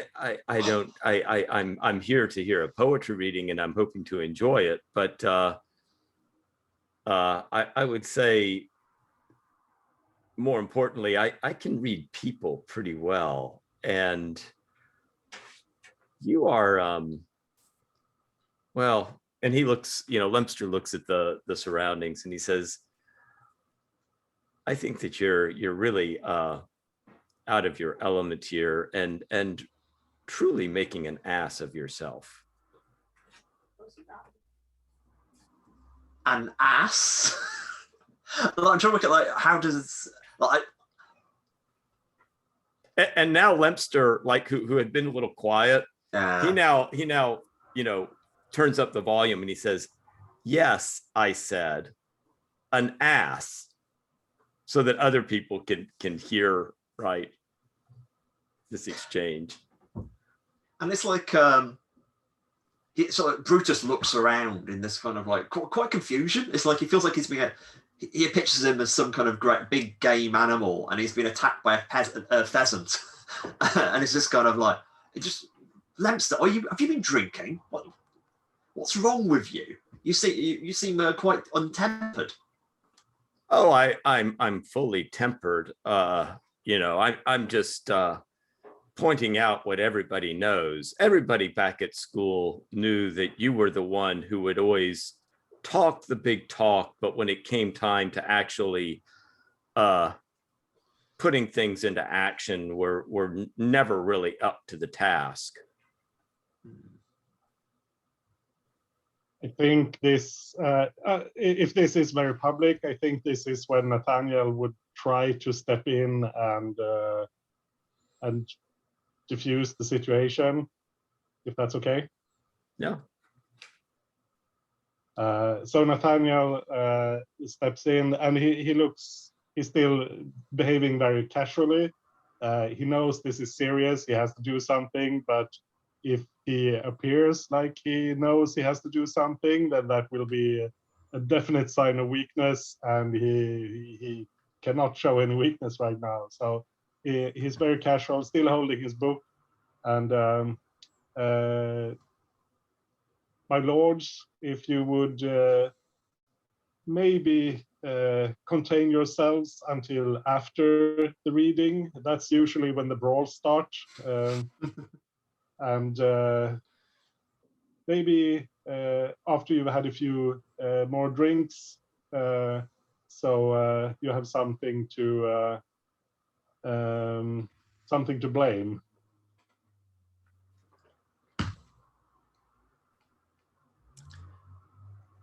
Brutus kind of like there's a moment like,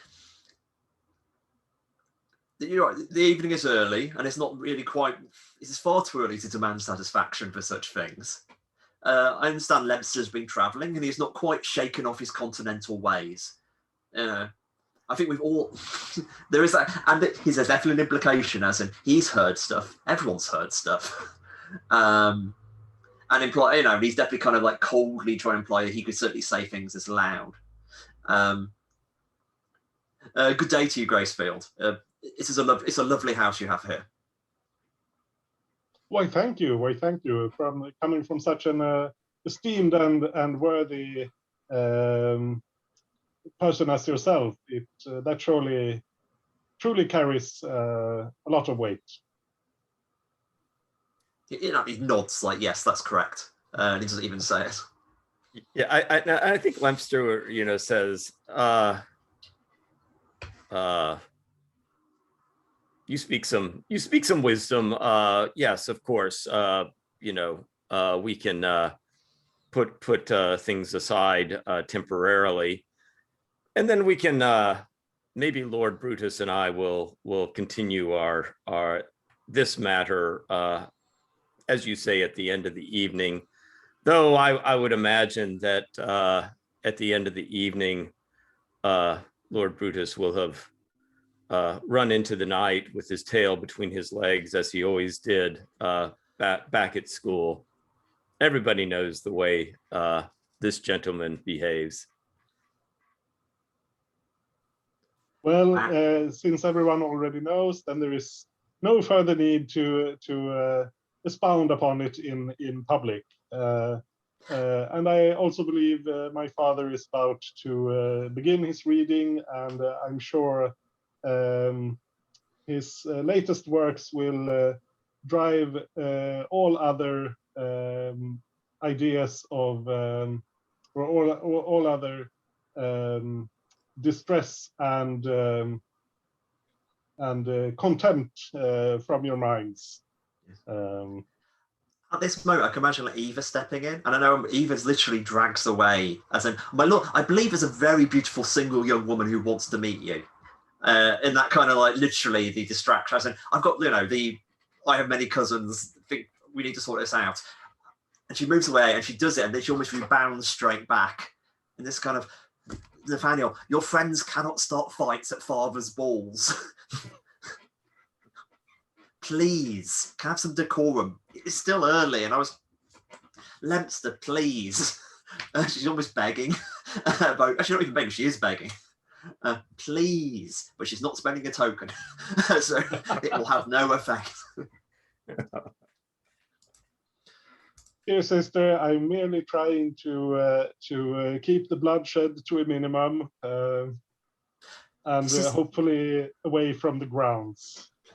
There is a reason why. Please do it outside. And at least I did all this is red velvet. There may have been a reason. I know how these evenings can escalate with father's more passionate verse. Yes. Let us all hope that he at least refrains from throwing anything too heavy at anyone in the audience this time. Yes, we must. And there's a moment Eva says, like she sort of takes a second. You realise it's like Nathaniel. There's like, thank you in this way. You've acted quite within decorum. I would say father would be proud, but I suspect the contrary is true. But I'm certainly not displeased. Thank you, Nathaniel. Oh, that's a pleasant surprise. Thank you, dear sister. And I think during this whole exchange, Nathaniel is trying very, very hard not to look at Lempster, because he knows he would lose his composure if he had to look him in the eye.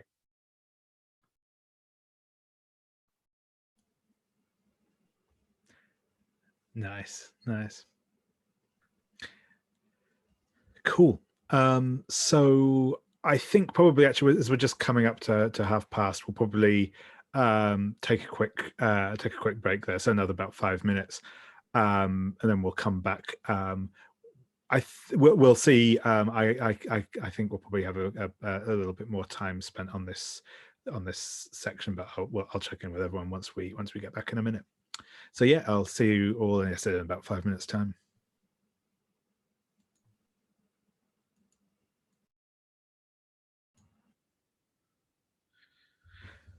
Yeah. So as I mentioned, I think we'll see if there are further scenes that we would like to see in the context of this event. I think one of the things I would like to have in that I want to do at some point, doesn't have to be right now, we'll see where it fits in, but I would quite like to have a scene even just meeting Ava, because our paths haven't really crossed up until this point. So I think that would be it would be good just to kind of start building that out from my own perspective. But yeah, how about anyone else? Is there any characters that you would like to interact with, or anything else you would like to sort of frame up at this stage? I do have a sense of what Edgar's poem would be about. Oh yeah, that's great. Yeah, if you'd like to, I think that's a good place for us to lead back into things. So yeah, go ahead. Yeah, so I think Edgar's poem, it's a I guess a kind of mini epic. It's a narrative poem, and it's a poem which is a bit scandalous. That there's a protagonist, a male protagonist, who at the beginning of the poem, it mentions that this person is married, but the wife is kind of then strangely kind of forgotten.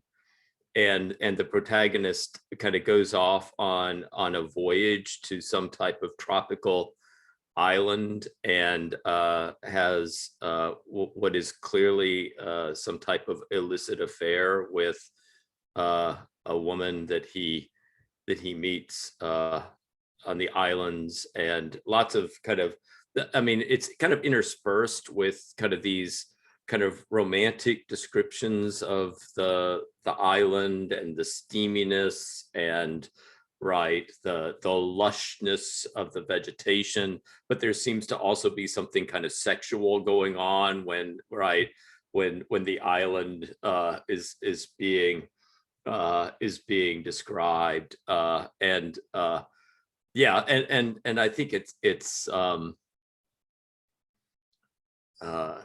you know, I think it's a poem where people don't, you know, with that wife, I think that, you know, clearly people would be thinking about Edgar's own wife, who is kind of strangely thrust aside, and they would also see it as a poem that clearly seems somewhat inappropriate for somebody of Edgar's age and stature, right? That he would be kind of entertaining this type of a poem.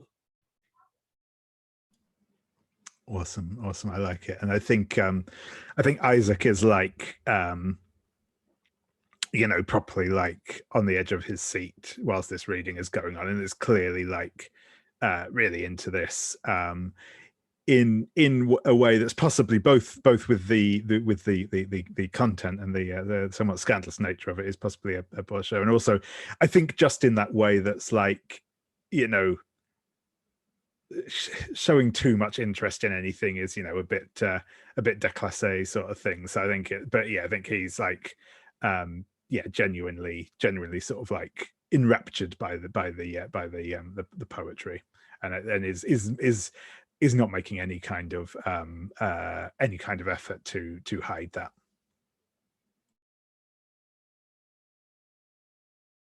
Eva is like a beetroot lighthouse.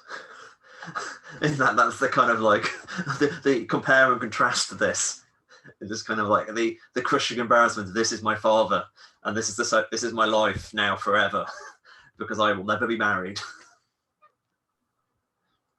Yeah, and I think Nathaniel is standing in the doorway, like he's pretending not to be interested, but he still enjoys watching his father perform, but he's also, his eyes are his gaze is moving over the room, and he's watching Lempster and probably Lady Abigail a bit too. Yeah. I think Lady Abigail is a bit scared, but really trying to keep an open mind, and is really trying to find like the kernel of good stuff in there, and really trying to find it interesting. But at the same time, she is also quite concerned about just all of it. I don't know how else to describe it, but I think there is going to be definitely a moment where she does begin to uncomfortably look around in a state of social anxiousness, trying to see how everybody else is responding, so she doesn't seem too invested.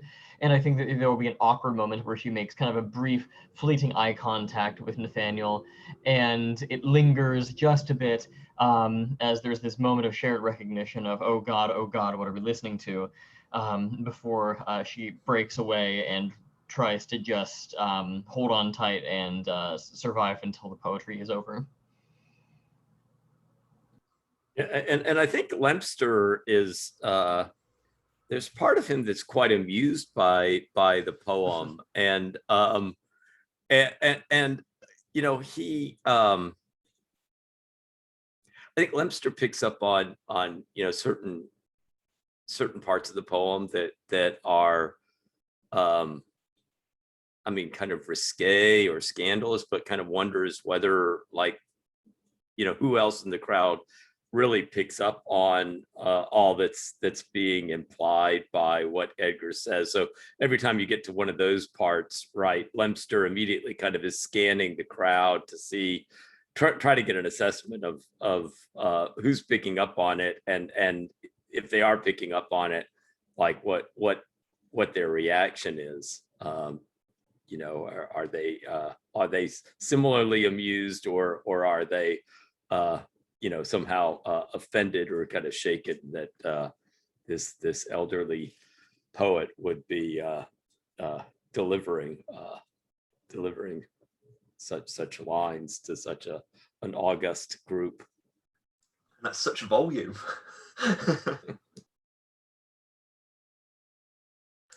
I've got like something like, I know I'm the only person who's spending tokens, so I feel kind of quite weird about this. But I was going to pitch using the shady token on Abigail, because like everyone's distracted. You've got your vengeance against me. This is the perfect time to go in, for example, look around the house, see if there's anything in my room. You know, that kind of like, this is, if you really are going vengeance, you're in at my house. This is a good time to nose around if you were going to do that. Oh man. Okay, so mechanically, how does that would be interesting. Would that resolve the shady tag? That's right. Yeah. So it essentially it would remove that tag, which also means that when we come around to the next reputation phase, you would also lose the well, we would have to see what happens, but you know, assuming your reputation went dropped to low 2, you'd also then at the next reputation phase you would lose your condition with your with Tabitha. But yeah, it would essentially count. It counts as if Ava has spent a token on you, essentially. So you would get a token in return. Right. And this is sorry, no, go ahead. Well, I'm sorry, I was just gonna say, wouldn't I get a negative tag back, because this is I'm basically resolving a tag in order to do something shady, scandalous, and immoral. But you'd also get a token, which you could then use as something. Yeah, you'll probably get a tag back, but at the same time, you've got an extra token, and then you can, for example, define whatever you find in my room. You know, like spending the tokens on what you find in the room is the kind of the get I get for you, mechanically speaking. Would that be right, David? Yeah, no, that's absolutely true. Yeah, you could absolutely, like, you then use like a token to declare something you find, or yeah, something of that nature. Okay. But you are also like still at liberty to say, no, actually, I'm not interested in doing that. Or do a counter offer of some kind if you're like, you know, that you'll do it if there's some way of covering. You know, sorry, I'm just, yeah, I'm sure we'll talk about this in Stars and Wishes, but I'm interested in the mechanics and pushing what they can do, and that's kind of that's at least part of the reason why I'm doing this. But sure. But I also think it's interesting because it's a revenge story, and you know, you have to do something. You know, I imagine at some point you want to try to get revenge against me. Yeah. And I don't know what that looks like. I'm fine with that. Can we just flavor it a touch so that she's not necessarily going around intentionally trying to snoop, but rather she, in a fit of embarrassment, kind of gets up, retires to a different room, and happens to see your door open, and then the temptation overcomes her. So it's a little bit less instrumentally manipulative, I guess. I love that. I love the gothic of like rushing away embarrassed and then seeing something you shouldn't. That's really nice. I love that. Yeah, no, that's perfect, and that's also a good example of how like the negotiation element is supposed to work. So yeah, no, Sure. that's awesome. I like that. What time of day is it? I'd assumed sort of evening-ish. Is that? You said it was a soiree, I think. Yeah, so, yeah. Right. So evening. Okay. So we can do that, and I suppose Lady Abigail will, upon having made the, seen this, having seen this, poetry reading and briefly making eye contact with Nathaniel, is going to become too flustered by all of it, and is going to get up and, take off to a, some hall that is not occupied. And I envision, if we're keeping with sort of the old decrepit sort of Gothic flavor, the light is dimmer, the colors are muted, the sun is setting, so without some sort of lighting, it's going to be all just shadows and creepy crawlies in the distance, that kind of thing. And I think that that's the point at which she will, off in some hallway that's only barely illuminated by the soiree and the distant echoing sounds of people in the distance, see a room which seems to be unoccupied, and she'll poke her head in and only then realize that this must be Eva's room. And this is the part where I want feedback from people. What is something that Abigail could find that might be something she almost would rather not know, if that makes sense. I would hate for her to be going in there and accidentally discovering some dirt on Eva. I almost want it to be sort of a revelation that really puts a spin on Abigail's worldview or on her mission, that kind of thing. So, and I mean, this isn't quite the thing you're asking for, but the thing that that does immediately come to mind for me is just based on last time we saw Ava last session. We do know that she has been having correspondence with your father, I believe, if I'm not misremembering. Yeah, I don't think he wrote. We haven't defined he wrote back, but that's sort of like we never actually said he wrote back or not. So that's certainly something you can define. There's also the me writing about the people in Europe, but I think that would make you hate me more. Right. So a couple things come to mind. One is that, if you're writing to him and he is in fact in Australia, it's a good 18-month journey from England to Australia at this point, if I recall correctly. So it's unlikely that he would ever be able to write back in the within this. But I mean, is there some possibility that he actually never ended up in Australia at all, and there's a plot twist here where he's actually still alive, maybe not incarcerated, and this is all just an elaborate ruse, or something like that? That sounds awesome. Yeah, if you want to bring that in, that would probably be a spend of a token. But yeah, that absolutely sounds like a viable thing to do. To say that maybe he was supposed to be getting transported to Australia, but he's escaped to France, or that sort of thing. Melody's husband lost dead at sea as a ruse. So we've definitely had people disappearing at sea already, I say, as a theme. So like there's a lot of this going around, I say in a good way. Okay, so I wonder if I'm just trying to think of what kind of proof there might be, something in my father's handwriting or something along those lines, that I think I just had an idea, just to pitch this. Maybe the captain of the ship was also a nobleman and was sort of sympathetic to your father's plight, and thought, we can. He's a nobleman. We can send him to Australia and let him off somewhere along the way, and maybe word of that has gotten back to Eva somehow. Yeah, like they dump him off in Spain somewhere. Yeah, like they were stopping off at Gibraltar, and and they just, yeah, you can leave here.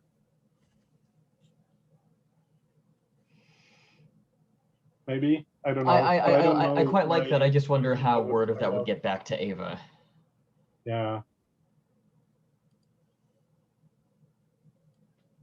Sorry about that. I mean, this is not. I stress this is not what I'm pitching because I think this is against. But the big plot twist would be he's written to threaten Eva, as in I've escaped and you've said those things about me, or you saw me, or as in the idea that maybe he was guilty. Like anything in that area. Of course, that turns your dad into a straight villain, which may be not what you want. Well, but it is that's a big the inner plot twist. conflict, right? Yeah, I think that would be quite interesting actually. Now she's torn between protecting her father, who is horribly vengeful and terrible, and Eva, who she has pretty much doubled down on hating, and now it would be a great social blunder to go back on that.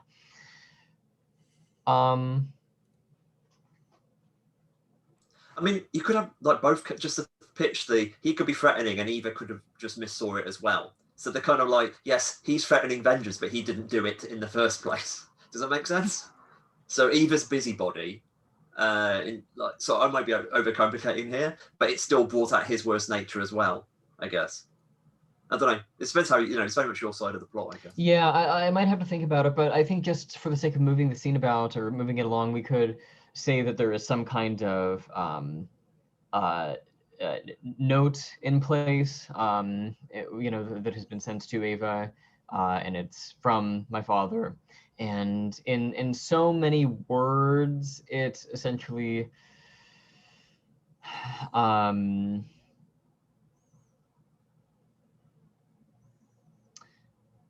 I don't know how we can make this work, but it basically just says that he has been loosed from his confines and intends to return.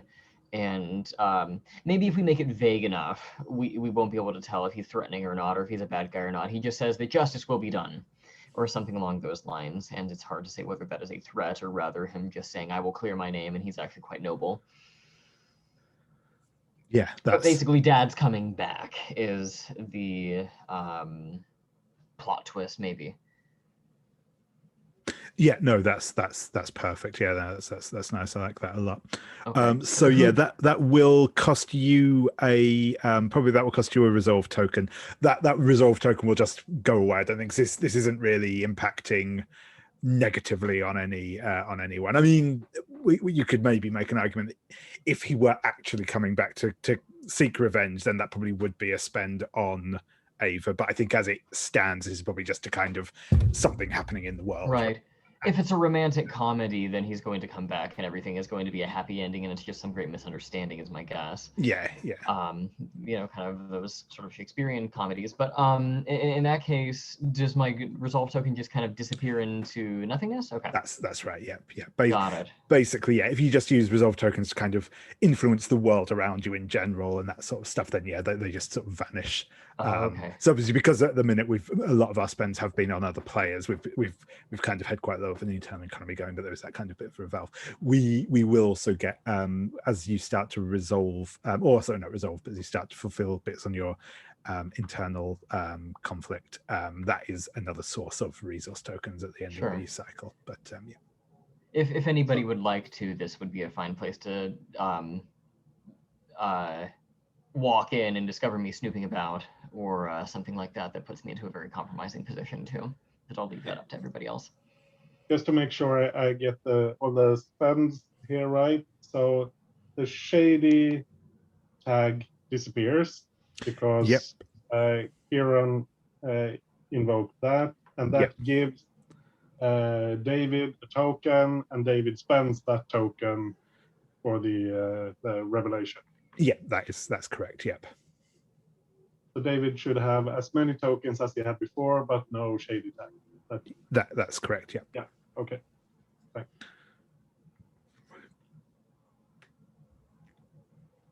Awesome.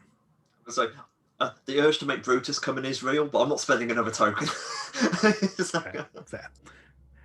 I mean,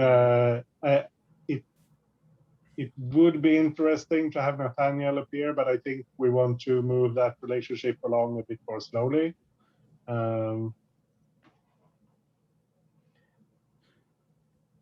What I am interested in doing, though, I say I don't think I'm going to get a barge in on this scene, but I think I am going to spend my monologue token to ask how Abigail feels about this revelation.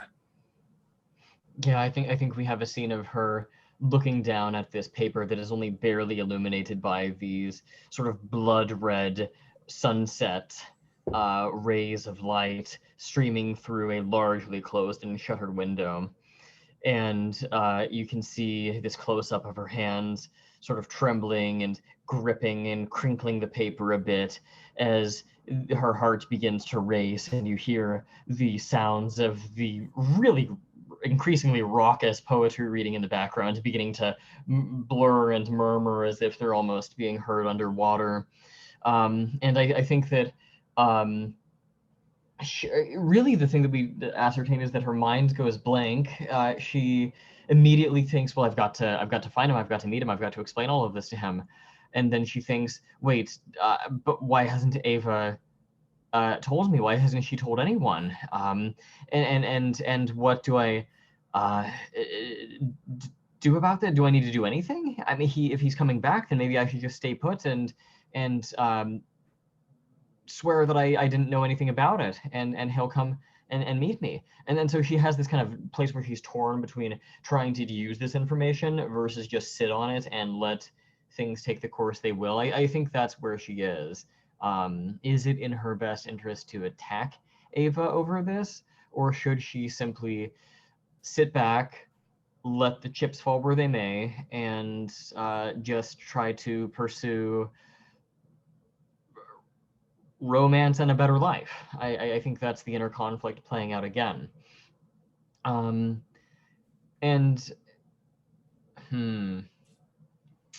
wonder if in a fit of this is tricky. I wonder if in a fit of impulsivity, she hears something behind her, she spins around and almost instinctually tucks the letter away somewhere and then happens to leave with it.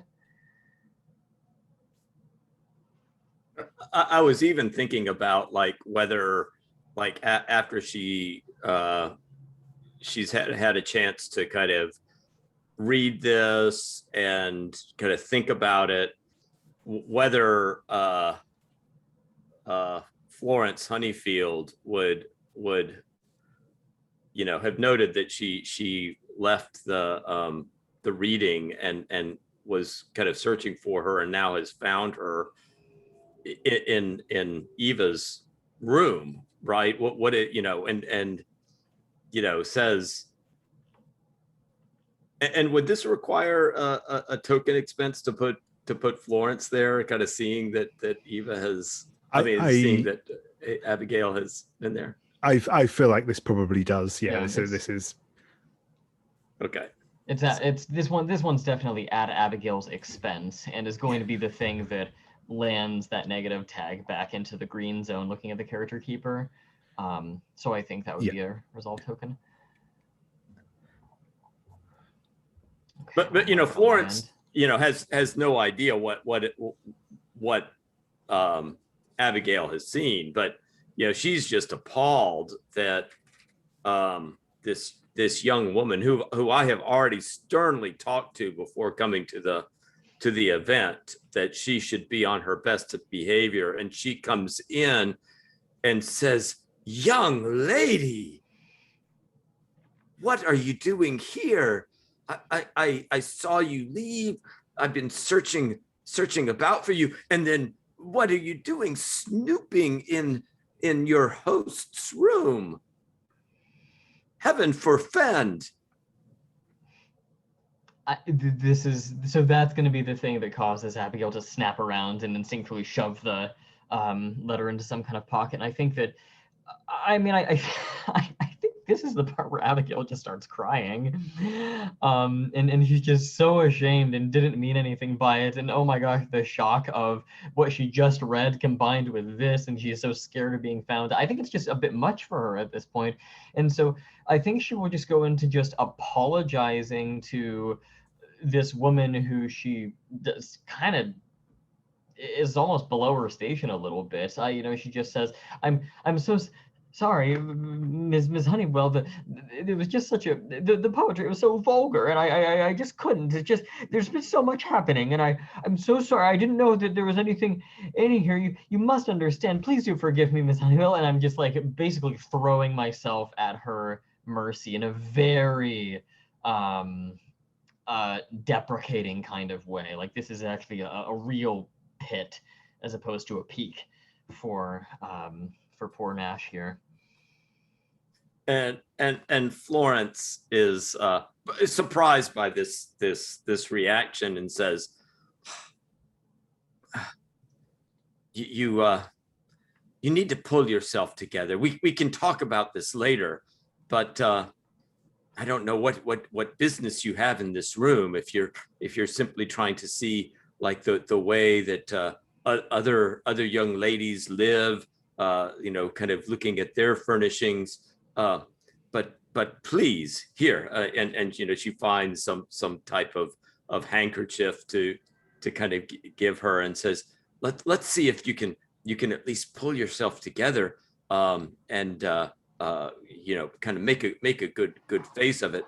We need to get back to the main room as soon as we can, but please, splash some cold water on your face and kind of get your presence back. But yeah, and no more of this kind of snooping into places where you are not expected. I have no idea what you're up to, miss.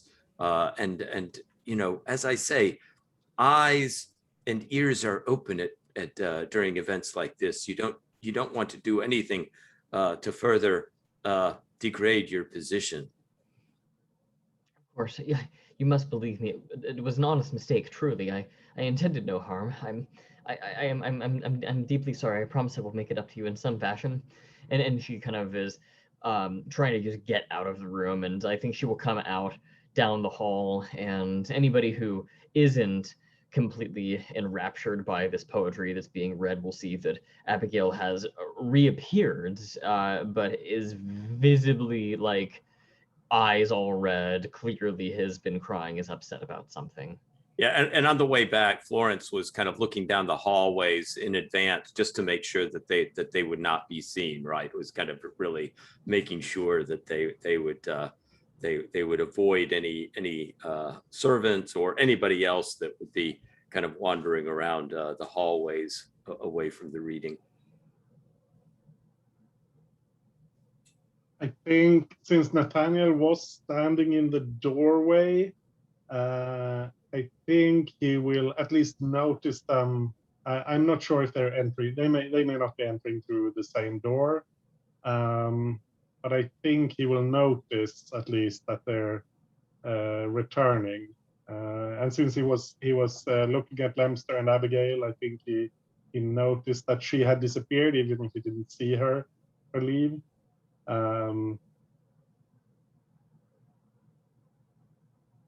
Yeah, I don't think. Yeah, sorry, I don't know where I was going with that.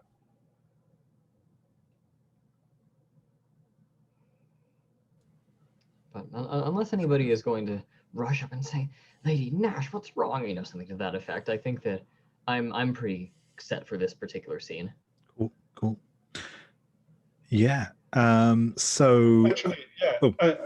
I thought of something. I think since Nathaniel is standing in the doorway, or has been standing in the doorway, they brush past him when they return, and he notices that Abigail is upset. He doesn't stop them, but he just he says something very briefly, like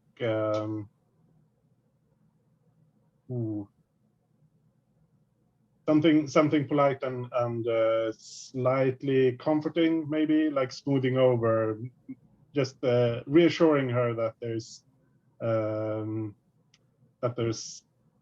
nothing wrong, I guess. I'm trying to figure out a way to say that.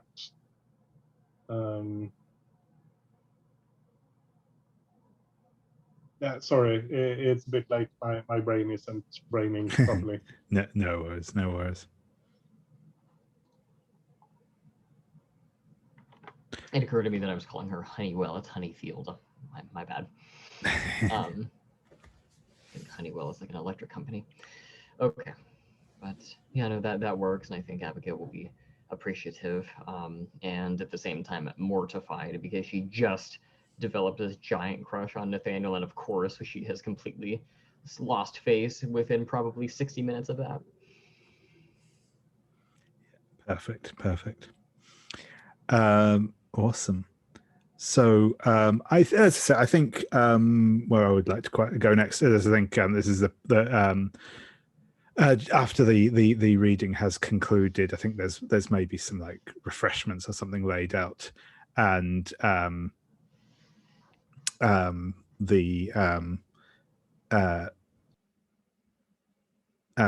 think maybe Isaac is sort of up at the refreshments as Ava is, and is just going to kind of do the standard bow and introduction and say, Miss Gracefield, I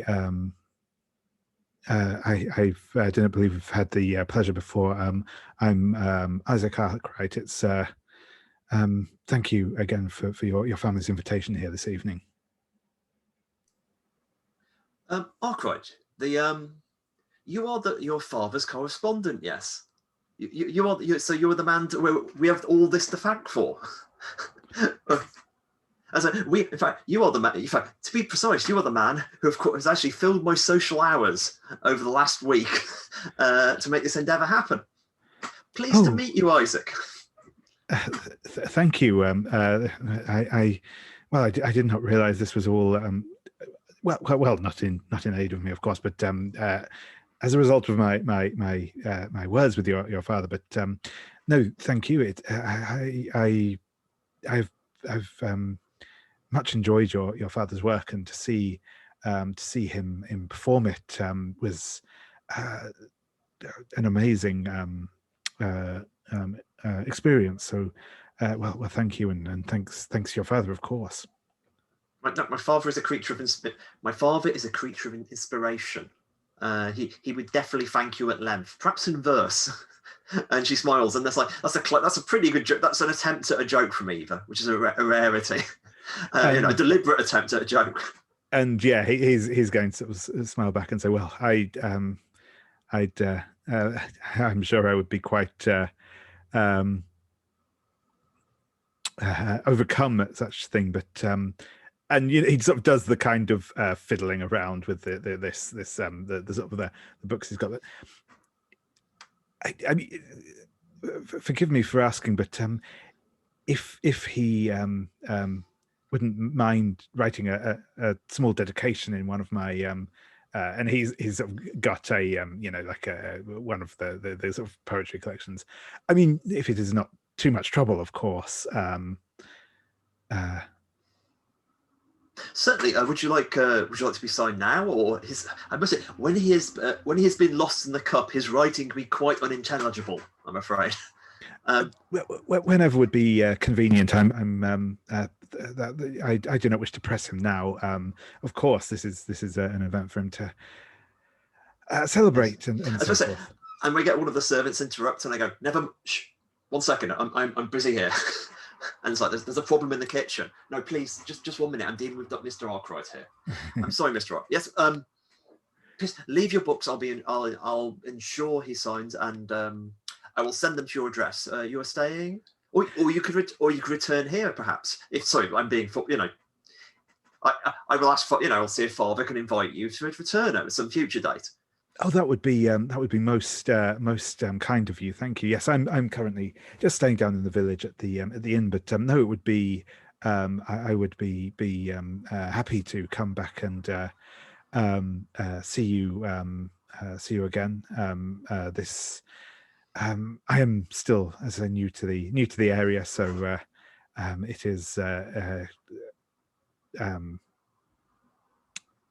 I'm glad to make the acquaintance of such fine people here. You are very kind. My family is a family of black sheeps. There is a grand herd of us. You speak very kindly of our wool. Well, I say this with no malice, or at least little malice. My father's verse is written in our virtue. Well, my family is hardly notable, and though we are somewhat expert when it comes to matters of wool, it has to be said. Oh, that's very interesting, Mr. Arkwright. It really isn't, but well, what can one do? Would you like to see the peacock before you leave? Oh, that would be lovely. Thank you. And for me, that's the scene, unless there's anything else. No, that is perfect. That is perfect. Thank you.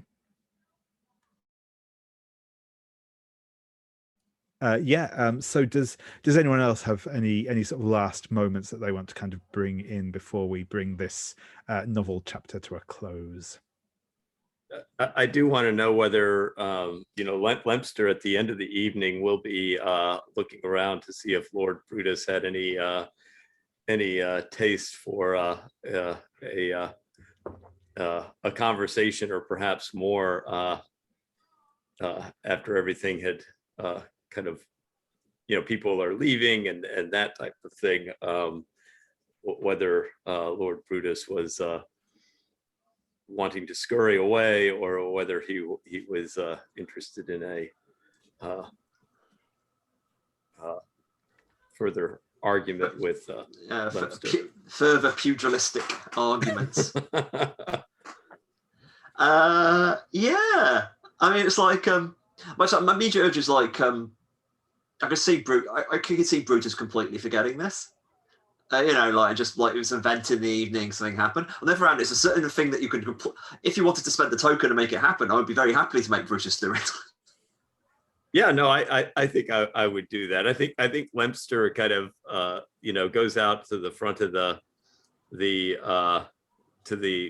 estate, and he's not standing right front and center, but he's definitely kind of standing off to the side where everybody leaving would kind of see him there. So he wants to be sure that Lord Brutus would mark him on the way out. That's great. I'd honestly okay, if we're spending a token, I'm going to full on Brutus it. And he goes, "Oh yes, I remember the business with you, Lempster. Arkwright, hold my coat." Takes the coat off, throws it, and it's kind of like the shirt's coming undone at this point, and we're going to have this kind of it's heading towards what looks like a fist fight. Yes, and Isaac will catch the coat, without thinking really. No, don't worry, Arkwright, you're very much my second. And Lempster would look at Isaac and say, Isaac, you don't need, neither of us needs a second. Why don't you just kindly drop that coat?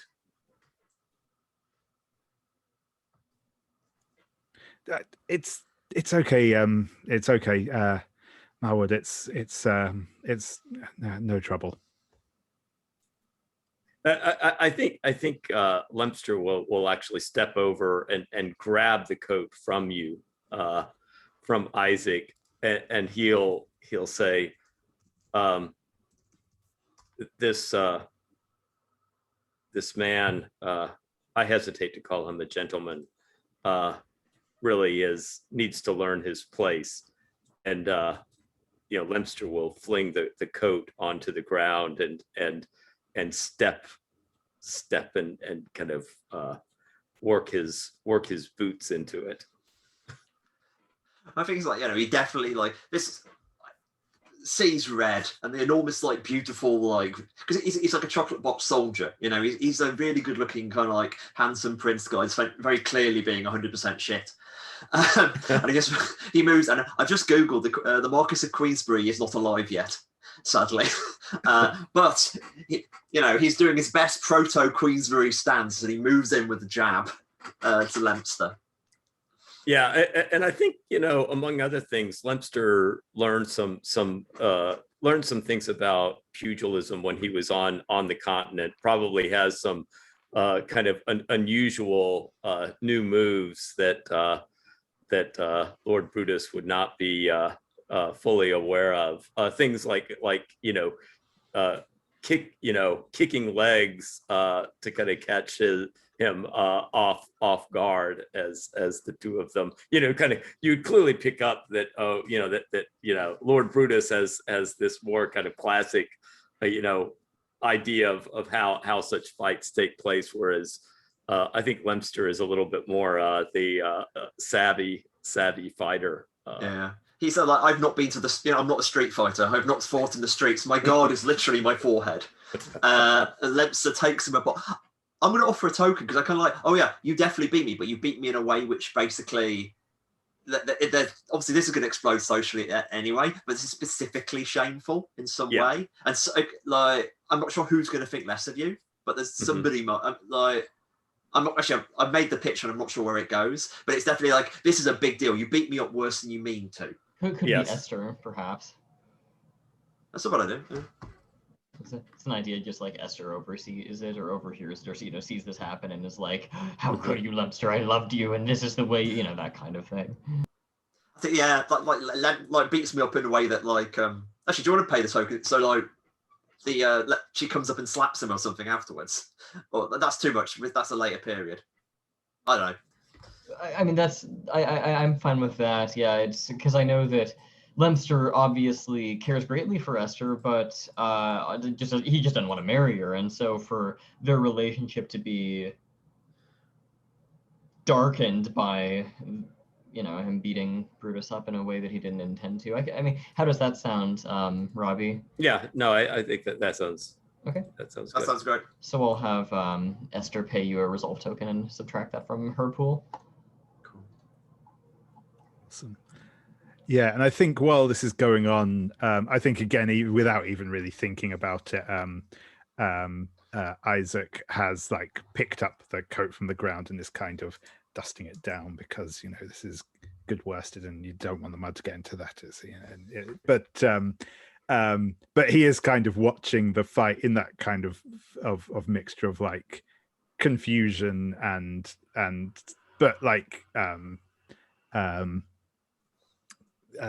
confusion, but also like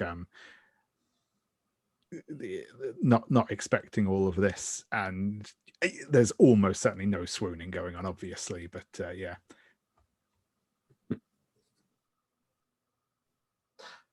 I just got the image of Eva entering at the end, and there's literally Eva looks like she's about to punch everyone as well.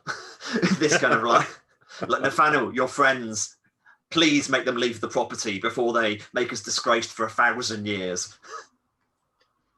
I think Nathaniel has been watching, and he has been almost swooning a bit because this reminds him of his and Lempster's time on the continent. But when Eva comes up to him, you see it's gone too far. They just have to get it out of their systems now, and hopefully Lempster will teach this Lord Davenport not to disrespect our guests again. And Eva says this was really, like, she sounds like she's made of steel. And this kind of like, yes, you have. I'm sure Lempster has satisfied his amusement in his honor, but we still have cousins who are unmarried and will remain unmarried because this is our family and this is what follows us. Nathaniel, this is the reef of sin and degradation that follows you and fills this house. And anything that is good cannot survive here.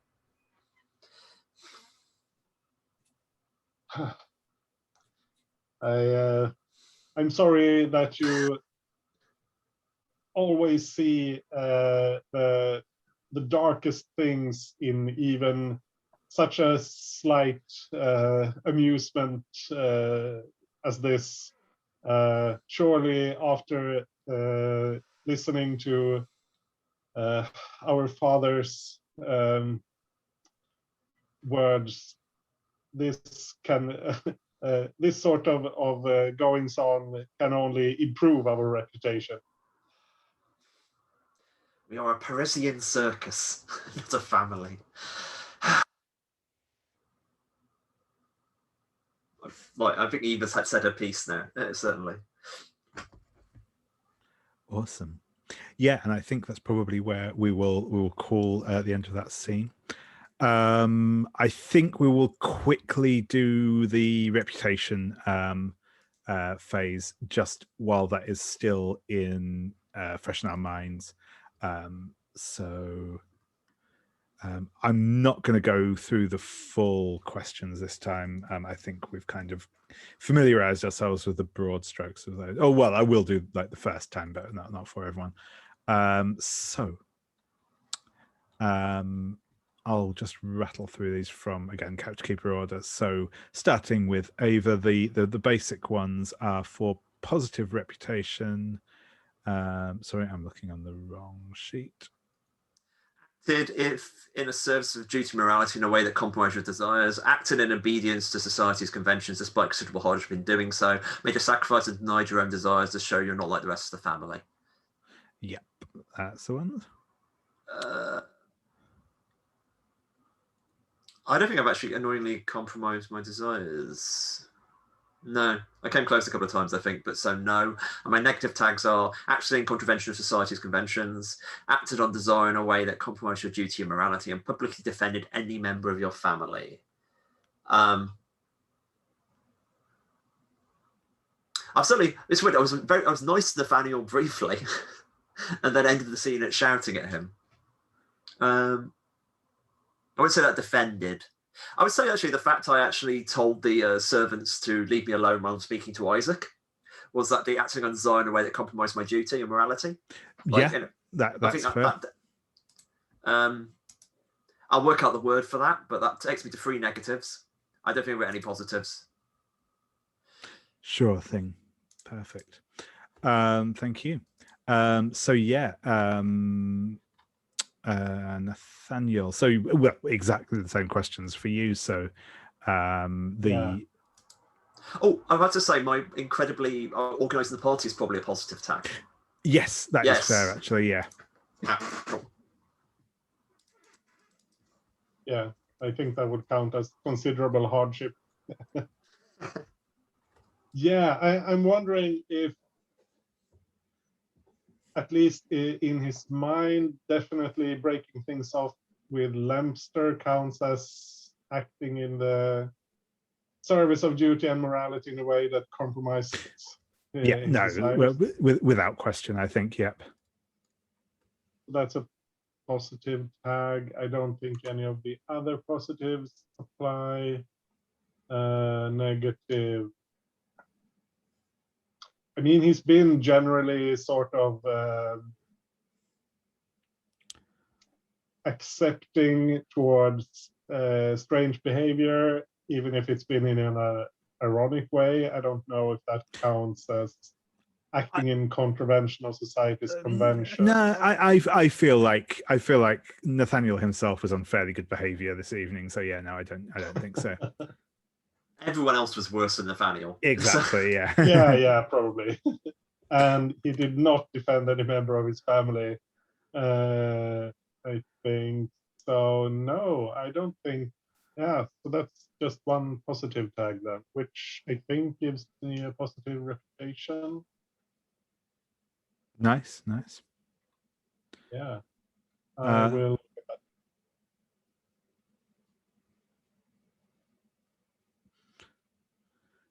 Awesome. And so yeah, sorry, it's myself next. So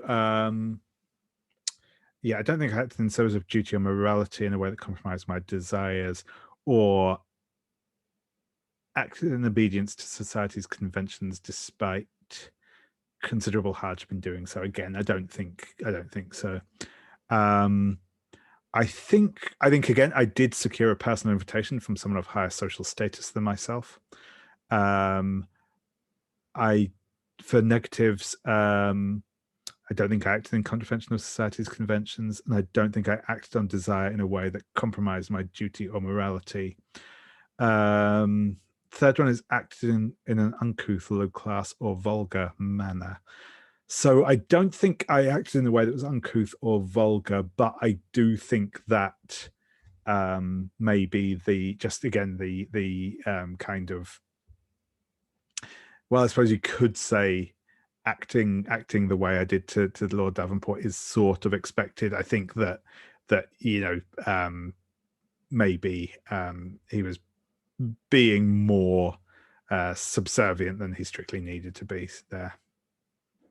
I just took he likes doing his poetry. That's kind of like, it's so good. He's excited. So Yeah.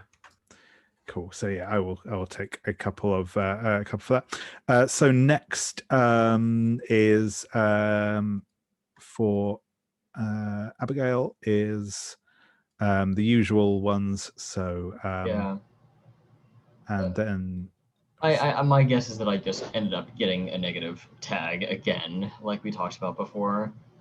I don't know that I did anything looking at it that would give me a positive tag, but I definitely getting caught by Florence probably have the shady tag back or something like that, I would think.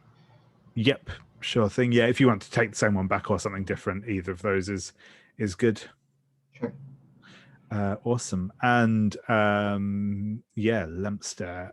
So you are old money, so we've got obviously duty or morality that compromise your desires, or society's conventions at hardship, and denied your desires or made a sacrifice to uphold the family name. Yeah, I don't think any of the positive ones apply. I mean, I think I definitely get a negative one. I think definitely with that token spend at the end there, I definitely think that you've probably shamed or embarrassed the family name with the brawl there at the end, and that gives me a third negative tag, so I'll get a condition as well. Yep, sure thing. Yep, perfect. Awesome. So that is where we will leave things for this evening. I'm just going to stop our recording now when I find the right button.